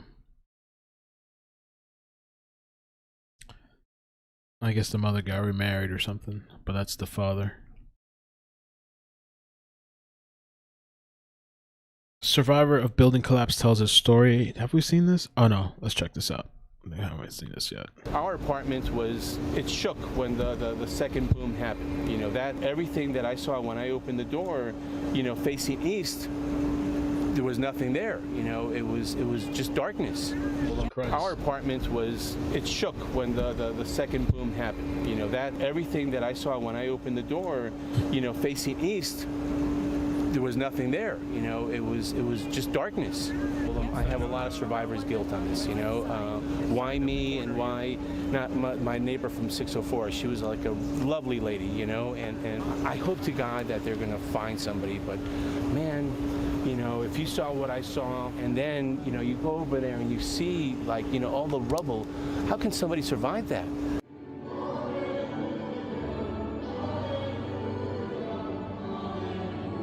As we were driving here right now, it was like, wow, it's right there, right next to our church. The only thing left for us to do is to have faith in God, that He will carry all of us through, these poor families, to wait. You know, the finding of people, deceased people, it's been taking, I mean, it's super complicated for sure, but yeah, right? Neely said I need a beer. Oh, seriously, man, like this stuff is just like draining. I can't imagine the people that are out there. All right, a few more to work through that we can listen to. This guy's story too was kind of crazy. I saw I feel like I saw him speaking somewhere else, But when I was trying to find his video again before the stream, I couldn't find it. But I think he tells the same story here. We're at the Family Reunification Center in Surfside, where dozens of family members and friends are gathered here to just try to find the latest information about their loved ones. Sergio Lozano says his parents, Gladys and Antonio Lozano, are missing. I've lost both my parents.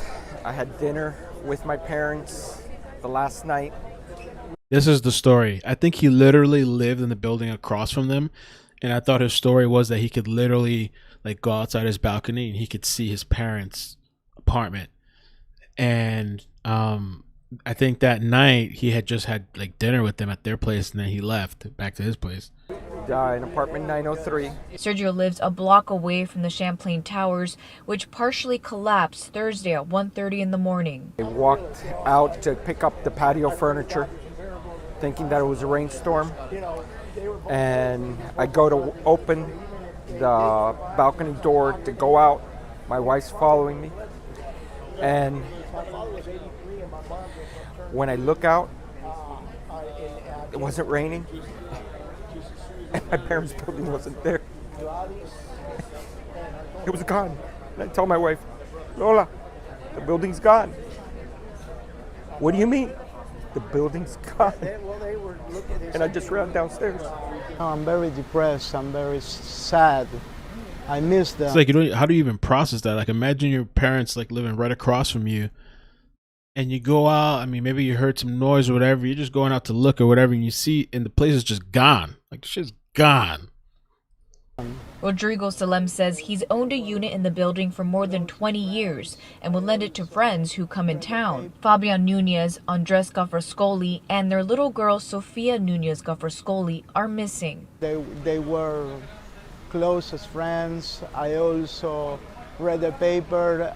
I know about a lot of neighbors that used to live there, a lot of old people that I used to meet them on the pool, that I used to meet them on the hallway, speaking to them, you know, and right now they are missing. The community coming together during a time of tragedy. Peter and Ethan Abizadi just moved here from Los Angeles 6 months ago. The father and son are working on offering a free mental health hotline to support in any way they can. First thing that we can do is to help them cope with the situation. And a lot of people forget about that. So we're going to implement a whole system through telemedicine to allow everyone, whether they're abroad or here, to have free access for people all across to be able to deal and cope with this situation. My goal is to try to give them free mental health and care, and that's how I want to make an impact in the community.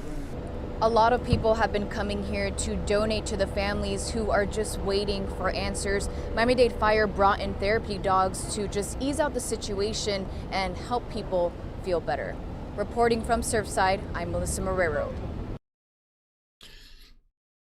I was trying to look up the website. Steve Rosenthal is a survivor of the Surfside condominium collapse, rescued from the South we could check this out while we're Tower here, too. shortly after it fell. Steve, first of all, blessings to you, and glad that you are able to be with us today. You've brought us some pictures, and we see your vantage point in some of these where you're standing waiting to be rescued, looking down. Tell us about last Thursday morning, middle of the night. Well, thank you. Last Thursday morning, I was asleep in bed. It was about 1:30, and I heard the loudest thunder I've ever heard in my life, times 100. And I went, okay, you know, we got a big storm coming into Miami, a major storm. You know, it's been humid, it's hot, it's June. You know, no big deal. About 5 seconds later, the bed starts to shake, the room starts to shake. And I honestly thought I was in a dream in California in an earthquake. I mean, that's all that came, you know. It's a dream. 5 seconds later, dust starts falling from the ceiling, hitting my face. I'm feeling it. I'm going, okay, it's an earthquake. 1 in 10,000 year earthquake that's hitting Florida. And my luck, I'm in it. Jump out of bed. I run to the balcony. I run to the living room. I open up the sliding glass door to see what kind of damage is to the city of Miami as far as an earthquake is concerned. And it's all dust. I can't see anything. I run to the front door to open the door to the hallway. Can't see anything. All dust, toxic dust, just slams on me. Run to the bedroom, power's out, put on a pair of jeans, put on a pair of pants, a t-shirt that I'm wearing, pack a bag, and put 2 pair of underwear, 2 pair of shoes, my watch, my wallet, and open up the door to the hallway again, and I see what you're seeing right now. Everything had collapsed. And the unit next to me is 704, and I'm assuming it's them, help me, get me out. And I just found out today that they died. I'm 1 unit from them. If I'm in that unit, I'm dead. Go to the balcony, see Jesus. 10 fire rescue, 20 fire rescue, 30 fire rescue. And all this time, at this point now, I know it's not an earthquake because I don't see any damage across the street. So we're thinking it's the roof, because there was roof construction going on. And then another resident said the whole back of the building collapsed. Steve, I want to cut in here because my team wants to show, you were hit by some of this. And before we flash up that picture with the bruises all over your arms and we'll see it. What was happening to you as you were trying to get out? And when did you determine, I can't get out by myself? Well, once I opened up the door to the hallway and I saw all the concrete and everything, just collapsed. I mean, there was just no way. It was facing the ocean, yeah. I couldn't go down the fire escape, or the steps or anything. Who knows what was going on over there? One way, the hallway was impassable. The other one, too scared. So all you could do was go to the balcony and wait to get rescued by fire rescue. That was it. I know that there's like this fork thing in the hallway. It's the, I don't even know what all that is. What is that? And you gave it a name when you opened the door. It's like a devil's fork. I mean, it's just like, stop here, and you're not going into my unit. And this is the 704 unit, the door right there. And I just found out today that they passed. They didn't make it. I'm so sorry. Yeah, and they were a very nice couple from Venezuela. Very nice people. God bless them and all those Yeah, they are. we right are there. learning about perishing. Yeah. How long had you lived in the building? I lived there 20 years. I moved in 1 month before 9/11. We're learning today that there was a memo, an email, some information that went out to residents back in April that there were structural concerns. They were repairing them, but they made you guys aware. What were you aware of? Well, honestly, I was aware that we needed some work done. It's 40 years. They assessed us $15 million. Mine was $135,000 payable, about $800 a month for 15 years. It was like a second mortgage. Wow. But, we wanted they wanted to upgrade the building. We had to upgrade it, but no one that I know of thought anything like this. I mean, we saw cracks in the balcony. We saw a crack here. We saw a crack there. We saw the garage ceiling peeling a little bit, but nothing like this. Nothing like this at all. Did you or your neighbors ever talk about leaving after you were notified about and it was interesting the word you used, upgrading, to keep up, I guess, with some maintenance? I'm not really sure, but I've read the 2018 report, which points to some problems in that building. Did they include that report to you guys so that you could see it? I believe I got the report, but that's why we hire a board of directors or elect a board of directors, and they make the decisions.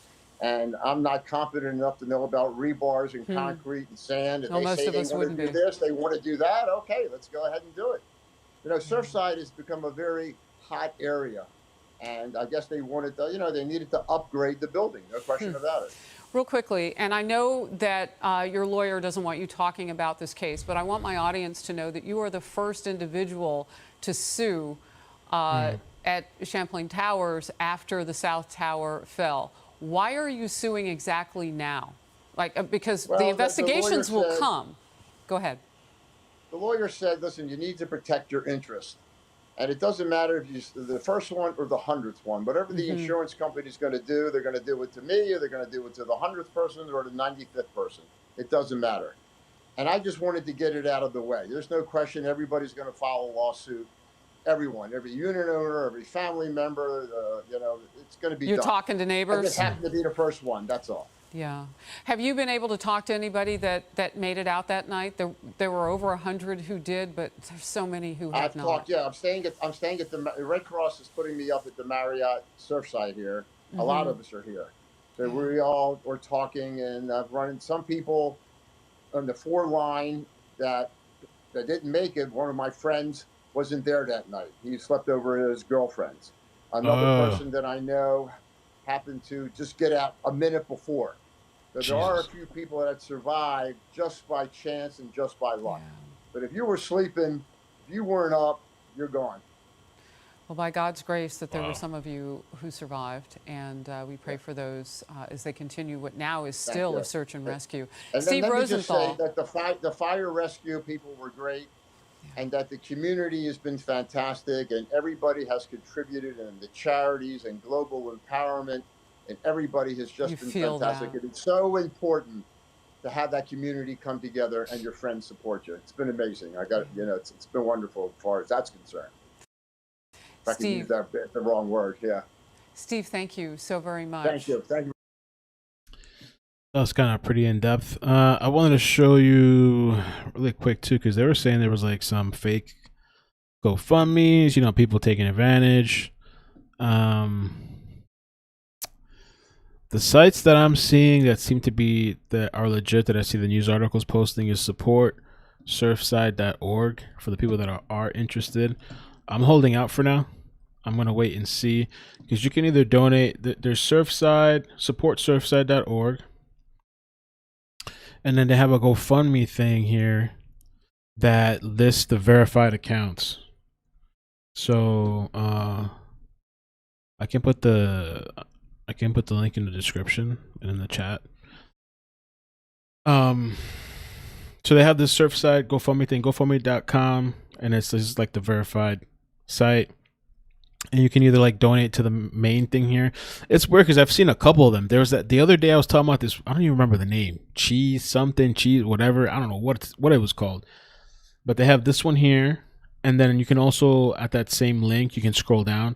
And then if you want to pick like an individual family, I might just wait and see for a particular family. I don't know. I'm going to look through them and see when I have a chance to decide. And this is just something if you can do it. You know what I'm saying? You shouldn't feel pressure to if you can or whatever. But that's just the link for people that want to know.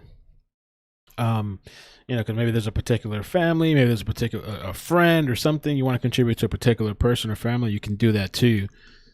And I believe that this list of verified GoFundMe's is probably going to grow. So you can, go through there if you wanted to. I'll throw the link right now real quick. I'll just put it in the description. Put it in the description real quick. Let me edit it and put it there. GoFundMe link. This is on YouTube that I'm doing it. GoFundMe link. And then there's the surfside.org. I'll put that too. Surfside.org. Or let me just, Okay, so I put that here on the YouTube description, updated it, and I'll put the link there. Up to you if you want. Thank you, Jackie, for the stars. Appreciate that. 90% to the goal. Facebook stars. Appreciate that. The last donation that I did was to the Samuel Olsen thing, to the mother. I waited on that one too until I felt comfortable, and I sent the donation there. So I'm gonna wait and see. Me personally, I'm probably maybe just gonna pick like one of those stories that kind of touched me or something like that. I mean, they're all touching, or maybe one that needs help or whatever. So we'll see. But so on to the next one. We played this one here. Recently married couple missing, search summer family keeps hope. Oh, this is the Langsfield. Nicole Langsfield lived in apartment 804 with her husband, Louis Sadvonik, if I'm saying that right. Sadvonik. Here.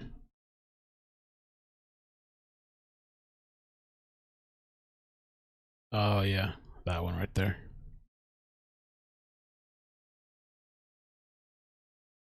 And that's not good. I mean, when you see, it's kind of just dreading to almost see when the people that are alive, or it's like it seems like people that were away, or unknown status of the apartment, or people that just happened to like be blessed and lucky to have get the hell out of there and run. Like the one lady we saw that she was talking about, she literally, I guess she was awake or she woke up and she saw the crack, and she said literally like 3 seconds, and had she hesitated or done anything else, she would have been dead.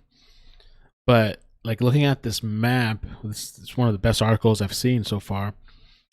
It's like the person was away.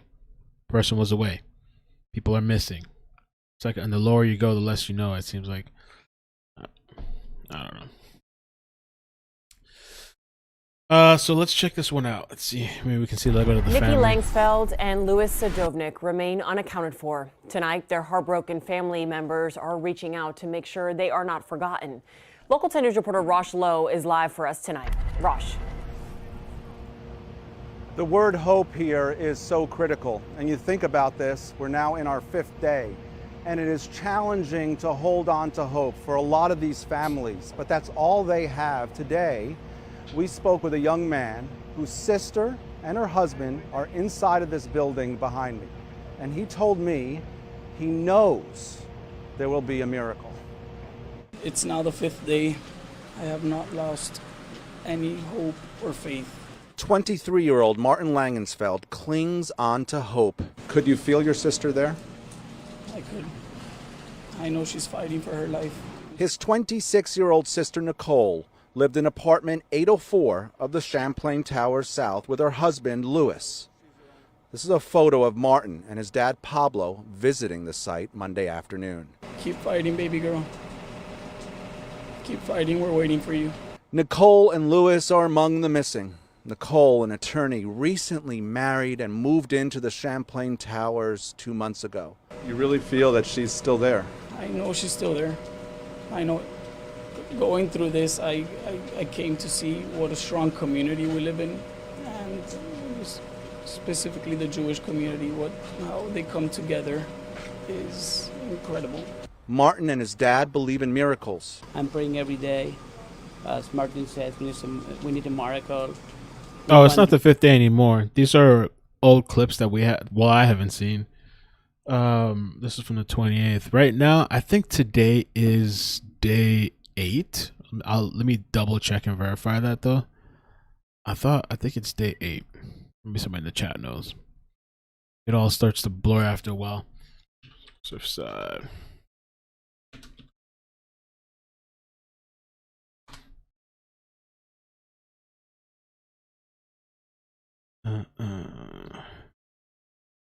I could literally count it.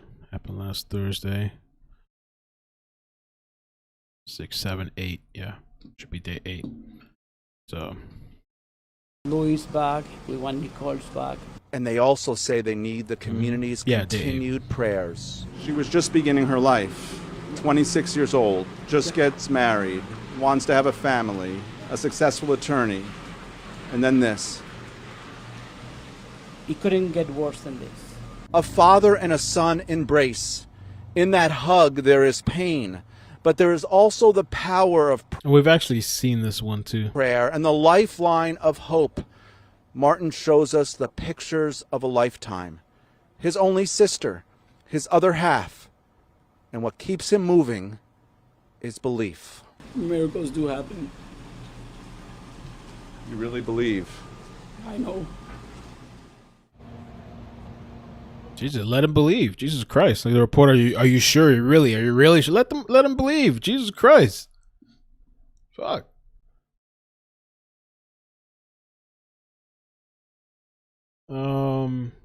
Sun's open. Have we seen this? This one. Oh, this is the Lozano. Sergio Lozano set. We might have seen this. Oh yeah, we did see this. We did see this. Yeah. She goes, what do you mean? What's playing right now? The building's not there. Oh, got glitched out there. I was like, what in the world going on? No more? Sergio returned to his condo in Champlain East, the same complex but 2 blocks away, only to be awakened around 1:30 in the morning by a terrible noise. I thought it was a tornado outside my apartment. I opened the door. This is the same guy that we saw that he like lives a block or 2 away. One article said 1, the other one said 2, but he lives really close to his family, and he can see his parents' place from the outside of the balcony. I told my wife, "Oh my God."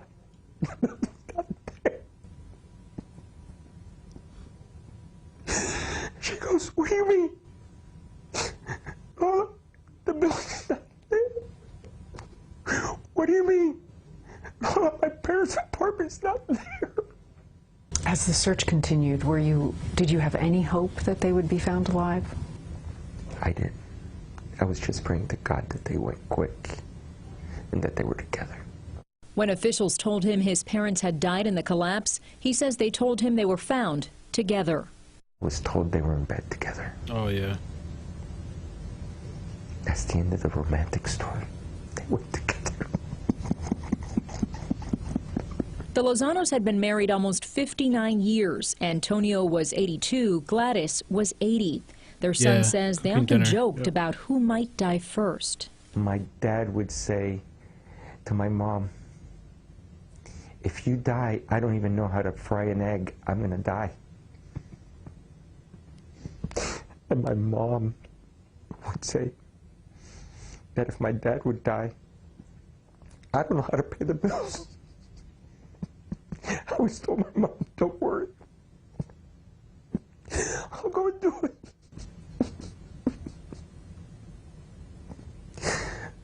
But they died together. It's not fair. Being crushed, being destroyed. It's not fair. Next month would have been Gladys and Antonio's 59th wedding anniversary. The Lozanos leave behind 2 children, 7 grandchildren, and 2 great-grandchildren. A family that's in pain, but at peace, knowing Antonio and Gladys are still together. They're just 2 amazing people. 2 totally amazing people. Now Sergio has not gone back to his building since his parents lost all Oh, he hasn't gone back to the building. Huh? their items in the collapse. Sergio says he now has to go shopping for clothes to bury them.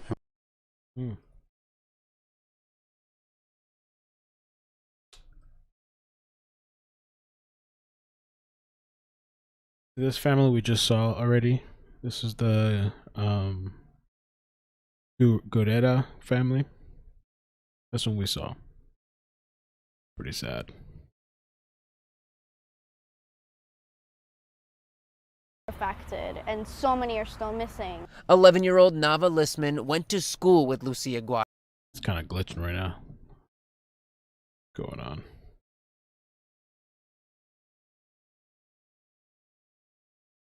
They got too many windows open.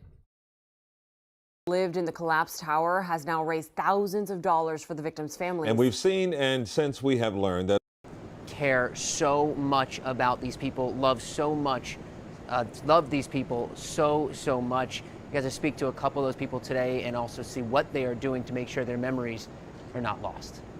It's just a real tragedy. Mike Spring knew Marcus Guarda from when the two were friends back at the University of Miami and teammates on the rowing team. He had a very magnetic personality. I can't remember a time where he was mean-spirited. He was always the type of person that was trying to be helpful and friendly and keeping it light. Marcus, his wife Anna, and their 2 daughters, Lucia and Emma, lived in the Champlain Towers South. And unfortunately, all 4 have been confirmed to have passed away in the collapse. We were all in shock. In shock. Diego Del Pino was another one of Marcus's crew teammates and his roommate, and he says he was devastated by the news. The first couple of days, I had a lot of hope because I thought to myself, I knew that if anybody could survive and get out of there, it was going to be him. This guy had, that type of drive. Every day that will go by, a little bit of hope starts to leave until eventually the news was out. Since the collapse, the surrounding community has done everything they can to support the loved ones of the victims. It's absolutely terrible what happened. Like, a building collapsed and so many people were affected and so many are still missing. 11-year-old Nava Listman went to school with Lucia Guara and says she watched the tragedy unfold only blocks away from her family's home and decided she wanted to help by starting a GoFundMe. The money is going to go to the two families, the Guara family and one family that wishes to be unnamed. But if we do raise enough money, I hope to spread it to other families that are in need.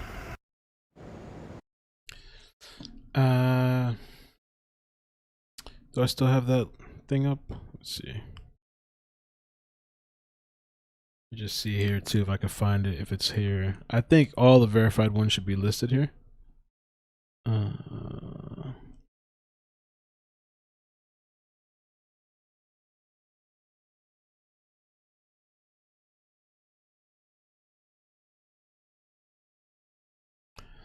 I don't see that one.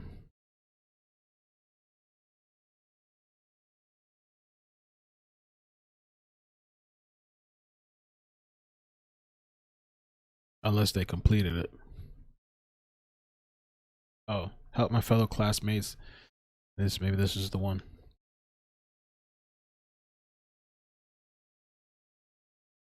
Yeah, this is her, Nava Listman.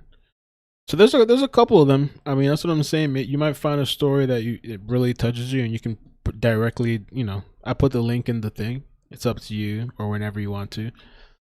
You might find something that really kind of touches you, and you can, specifically donate to that versus just donating to. I mean, there's a main one too. That's like an overall one. I'm not sure how this one works. Donations go directly through the GoFundMe to the show of Bal Harbour's Central Emergency Fund to be dispersed directly to families and victims.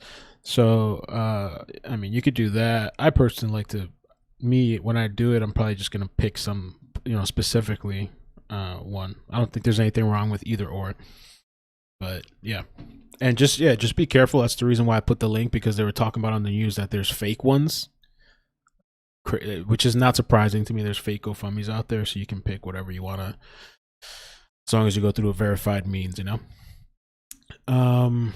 it's also, you can do it on your, you put it on your taxes at the end of the year. That's what I do with my GoFundMe donations. I submit it for taxes as well. I have all my stuff documented. I keep it on my one account, my GoFundMe account, and at the end of the year, that's another thing too, like a little perk, and you're doing something good. But I always say, if you can do it, because back in the day, a long time ago, before my daughter and all that stuff, I would sometimes give, I didn't have it. I feel pressure and all that stuff too. I feel bad. I'd be giving the last little bit and then I have nothing for myself. You know what I'm saying? So that's why I always say it's it's up to you. Don't feel pressured. If you can do it, it's only if you can. So okay, two more clips. Two more clips and then we're gonna call it. And by the way too, and we're at the 2-hour mark and I gotta go pick up Maddie too. Saturday we're gonna have, I'm thinking Saturday night we're gonna have a fun stream, because Friday night's Discord night. Saturday night we're gonna have a fun stream. We're gonna watch a bunch of funny clips. I've already told people on Discord I've been working on picking stuff just so we can have a laugh and kind of kick back and get away from all the stuff temporarily.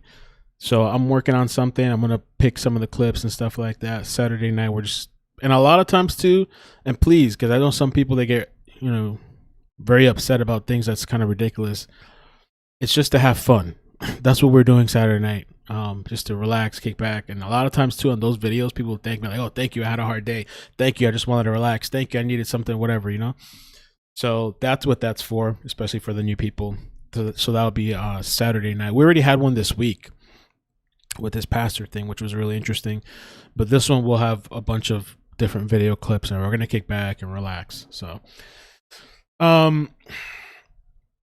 this is from yesterday, and this is human failure. Parents of missing Hawaii grad say of Florida building collapse. Human failure. 5 days after a condo building collapsed in Florida, the search continues for survivors, including a Hawaii high school graduate. At least 11 people are confirmed dead. 150 are still unaccounted for. Elon Nybriff is one of them.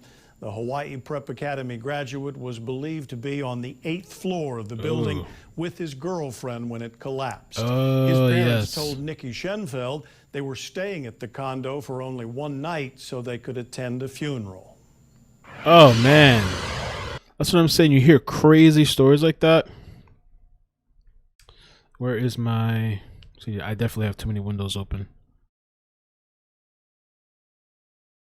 Oh, it's right here. Real quick, I just want to look at the layout again. Just staying for one night. How crazy is that? That's got to be really frustrating. Just the one night.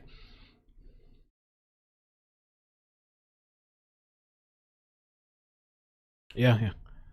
I think this is right here. Deborah and we're spending just one night in a condo owned by her family. Both are missing. 8th floor.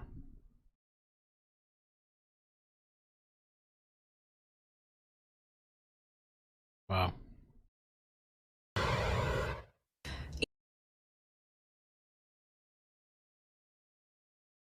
Okay. Wow. All right. Elon's parents say there is no update on their son, and they're feeling frustrated with the search because they know for a every funeral minute too, right? counts, That's true. but they're also preparing themselves for the worst. The HPA alum and University of Chicago student had been spending the summer with his parents in Florida, about 30 minutes away from Surfside. His girlfriend flew in Wednesday afternoon. He picked her up Wednesday at 1 p.m. My son called me and asked me, should I come home? Should I stay here?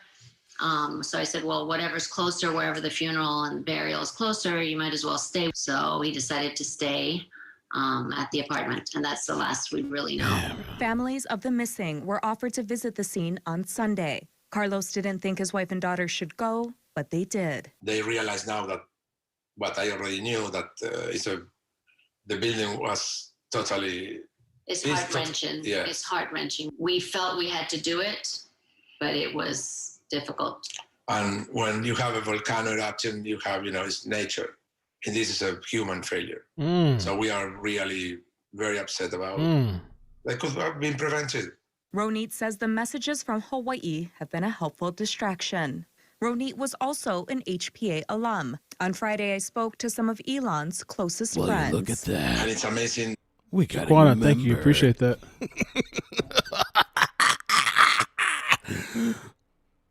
Welcome thank you, to the Shaquana. dark side. Sorry, I got way too many windows open today. If you have a hard time with Discord, just email me. You can, I'll help you. I'll send you a link and stuff. There's a link in the thing, but I'll send that to you. And why am I so confused? What's all this stuff going on? Oh. Next time, be a little bit more.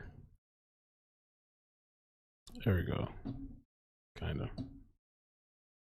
There we go. And oof. Salty, thank you for the super chat. Appreciate that, man. Salty. Everything's all kind of whacked out over here. It's weird. When I look into the YouTube studio thing, nothing's really updating. Oh, there we go. Now I see it. Thank you. Thank you for the sticker. That you guys were able to put together the best of him and the worst of him, because he was a joker. He was having fun with all his friends. He was not the one that was always in trouble, but close to. And no, he wasn't. Well, you don't know. Perfect. Okay, well, you don't know. The outpour from Hawaii has been beyond, and his heart definitely remains in Hawaii. I have to say that. He was planning to go now. He had a ticket for the 11th of July to go visit friends. Ronit says she's preparing for the worst. We know as parents that there isn't a grieving period. It will be forever. Elon's dad said the people of Hawaii can share and remember all the wonderful moments they had with their son. He may come back tomorrow. I don't think so because there are very slim possibilities, but a miracle can happen. But honestly, it's a nightmare that we cannot understand now. Oh, look at that. The building doesn't fall on its own. It's crazy. Nikki Schoenfeld, KHON. Welcome to the dark side. Is it actually a new member too? Oh, thank you, Jackie. Appreciate that. Thank you. 2 News, working for Hawaii. And that's kind of it. We're at the end. Is there one more story? Oh, there's one more. The last clip. One more last clip. We'll have a little quick chit chat, and then we'll. Oh man, there's 2. All right, let's work through the 2 of them. I didn't realize there's 2. Let me close out the rest of this.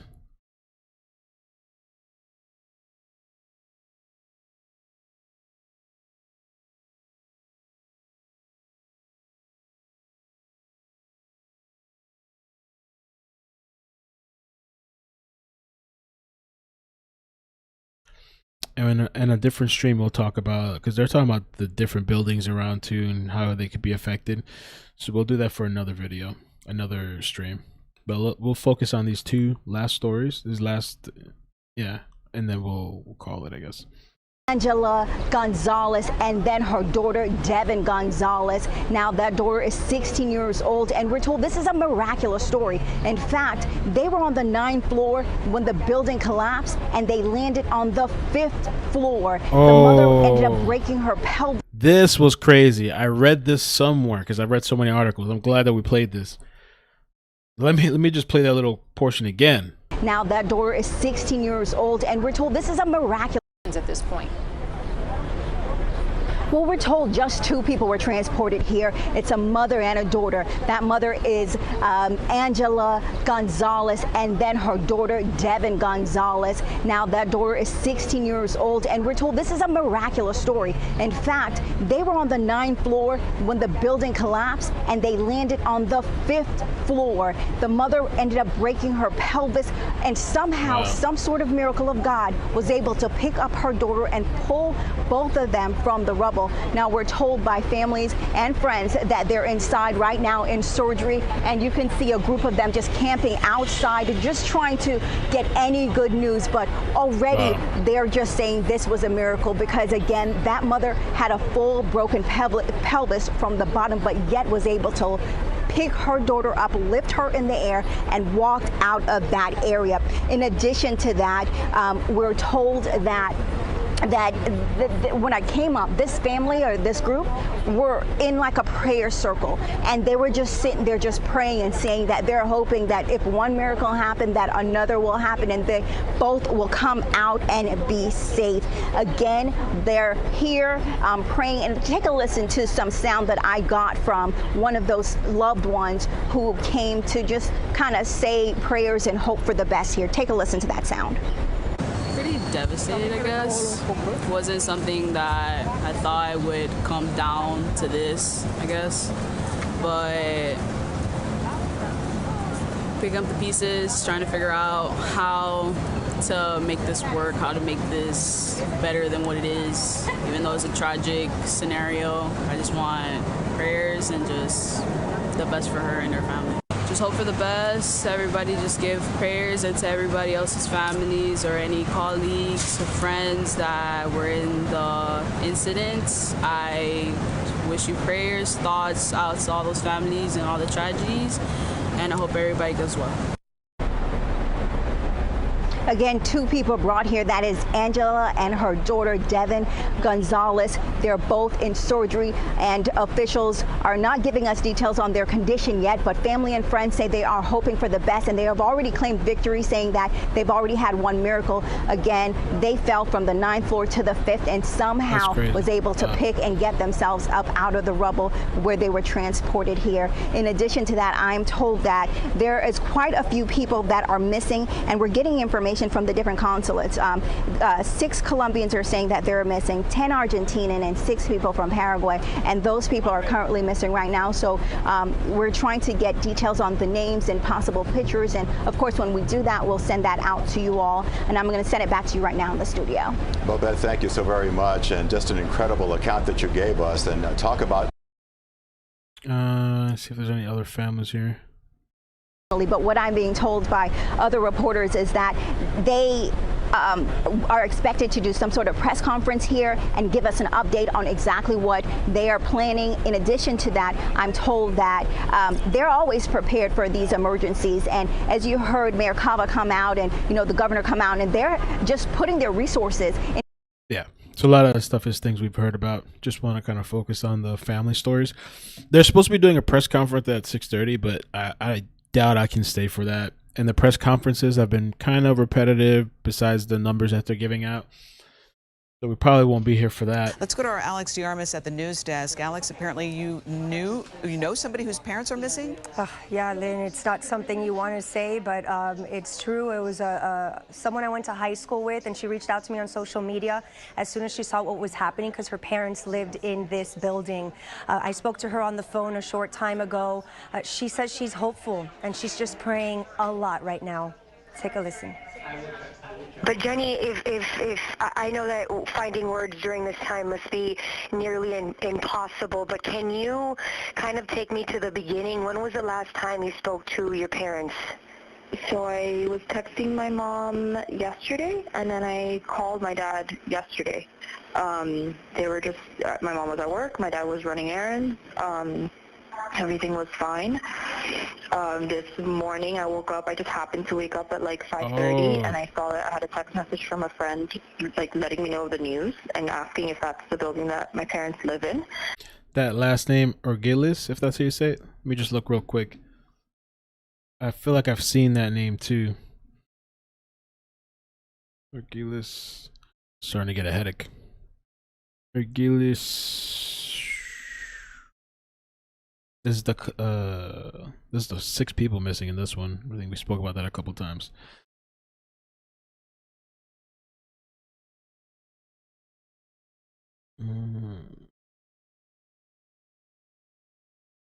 I know I've seen it somewhere multiple times, but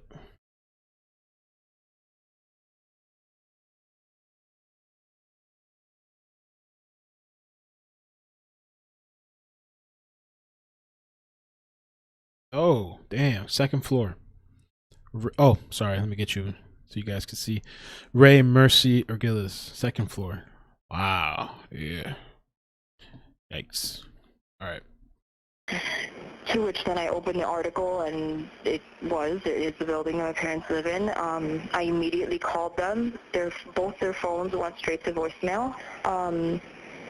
So then I called the next person that I knew that has an apartment there, that I've known them, family friends of mine that I've known forever. So I called them, and they picked up. And, they basically they told me the news. They, like everyone else, they don't really know much. Or at the time, they didn't know much either. And I was on the line with my brother as well, who's actually, he's in Germany now, so he's having to fly back now home. Yeah, I mean, I'm really hoping that they're just under the debris and, they're maybe unconscious, and they just need medical attention, obviously. But I'm holding on to hope. I really am. I'm hoping that, even if it takes a couple hours, a couple days, they do find them. And I'm very desperate to know what's happening. It's just crazy to see the place that I walked there, and I drove in there, and I went to the pool there, and all these things. Like, I did all those things every day, and to see it in the conditions because of which they're at now, it's baffling. Like, it's insane to see it the way it is now. I have no words. Oh, yeah, and I'm just, honestly, I'm part of why I'm doing this, and, I just, if anyone, and I know I sent you my photo, if anyone sees them, whether they made it out of the rubble and they're just like unconscious and they're just not aware of like their surroundings, and they see them, please, or anyone that you see in that area that seems like, they may need help, like offer your help and be there for them. And so Jenny actually lived in that building, and that's what she was describing, that it's so hard to see those images now after she walked those hallways. She lived in one of those units. She went to that pool. She parked in that garage. And what Jenny is feeling this morning or this afternoon by this time, so many others are feeling right now. She did call that number that we've been telling you about all morning long.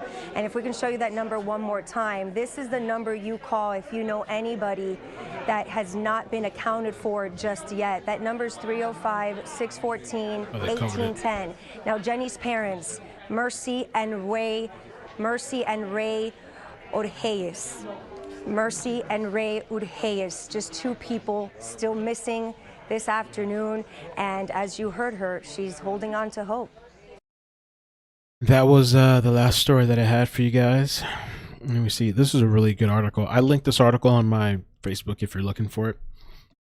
As far as while we end off, I can't stay for the 6:30 press thing because I gotta go. I'm supposed to pick up Maddie tonight. She's gonna be here for this weekend, so definitely can't stay for that. But as far as Discord, Annalise, I think I spoke to you in text a couple of times about it or whatever. Like Discord, you download the app. There's a free area in there, like for the area that we have. You don't have to. There's a public area if anybody wants to come and hang out and chill. And then we have the members area where we discuss cases. We have a movie night. We sometimes talk about. I sometimes do presentations in there. We have like rules and regulations, and sometimes we talk about behind the scenes. Which the most recent case with behind the scenes was Sophie, I think. Things like that. But you download the app. And you make a username and email. I think you have to.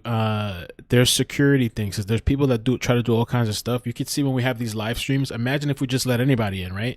You see with the recent couple of days, some of these crazy people online. They're just nuts. You know what I'm saying? They come into the live stream and they try to shut things down. So we have to have rules and regulations. We can't just let people come in. Oh, wow. There was like a delay there. We can't just let people come in without an email or a name, or there has to be something in place for people to sign up, you know. So you have to make like an email account, and most people have an email. Just sign in with your email, and then you have to go to your email account, and you have to verify, you know, just like most websites that you sign up, they send you a link to verify. And so you go to verify and just click whatever it is and you sign up. But if you have issues, because Discord is a little bit of a learning curve and it's not so easy, especially for some people that are not too technological. It's like if you have some issues, just download the app, sign up. I'll send you a link. If you need a link, email me or whatever it is, either through email, Facebook, Twitter, whatever it is. I'll send you a link. And once you join in, a lot of times too, people kind of help you out. They welcome you, like, hey, you just do this, do that, or whatever. And that's what it is. But we have to have some sort of security measures, because we've had it a couple of times where people are just nuts and they're trolling and they're trying to do whatever and trying to infiltrate and do all kinds of stuff. So, but that's what it is. It's a cool platform. I started taking it seriously like a couple months back. It's a little community. It's not for everybody, you know, but it's a little bit more tight knit and stuff like that. And it gives me a little bit more control, because even with the members' videos, anybody can become a member and they can watch. I have no idea who's watching it. On Discord, when you come into a chat room or whatever, I see your name. I know who's listening. I know your status. It's a little bit more secure. MS-DOS. Microsoft. But that's all that is. And so we'll be following. I think with all these stories that we've been watching too, like I said, I'm probably just going to donate to a specific family, maybe somebody with kids or you know, like that whole family of like 4 or whatever it was. There's a bunch of stories with kids and stuff like that too. So I just might pick one of those things and donate or whatever one of these days. We'll see. And like I said, I'm sure they're going to add on more to that. Just make sure if you're donating that you donate to an actual legitimate GoFundMe, you know. So, but that's it, man. I appreciate you guys coming through. Note to self, don't put Joe Biden in the title. I guess that, whatever that is, I guess they don't like that. So, but yeah, that's it. Thank you guys. Have a good day. Take care of yourselves. Peace. I found the app. What's your name on Discord? The same. Yeah, iCkEdMeL. Same thing. iCkEdMeL. All right. Take care. Peace.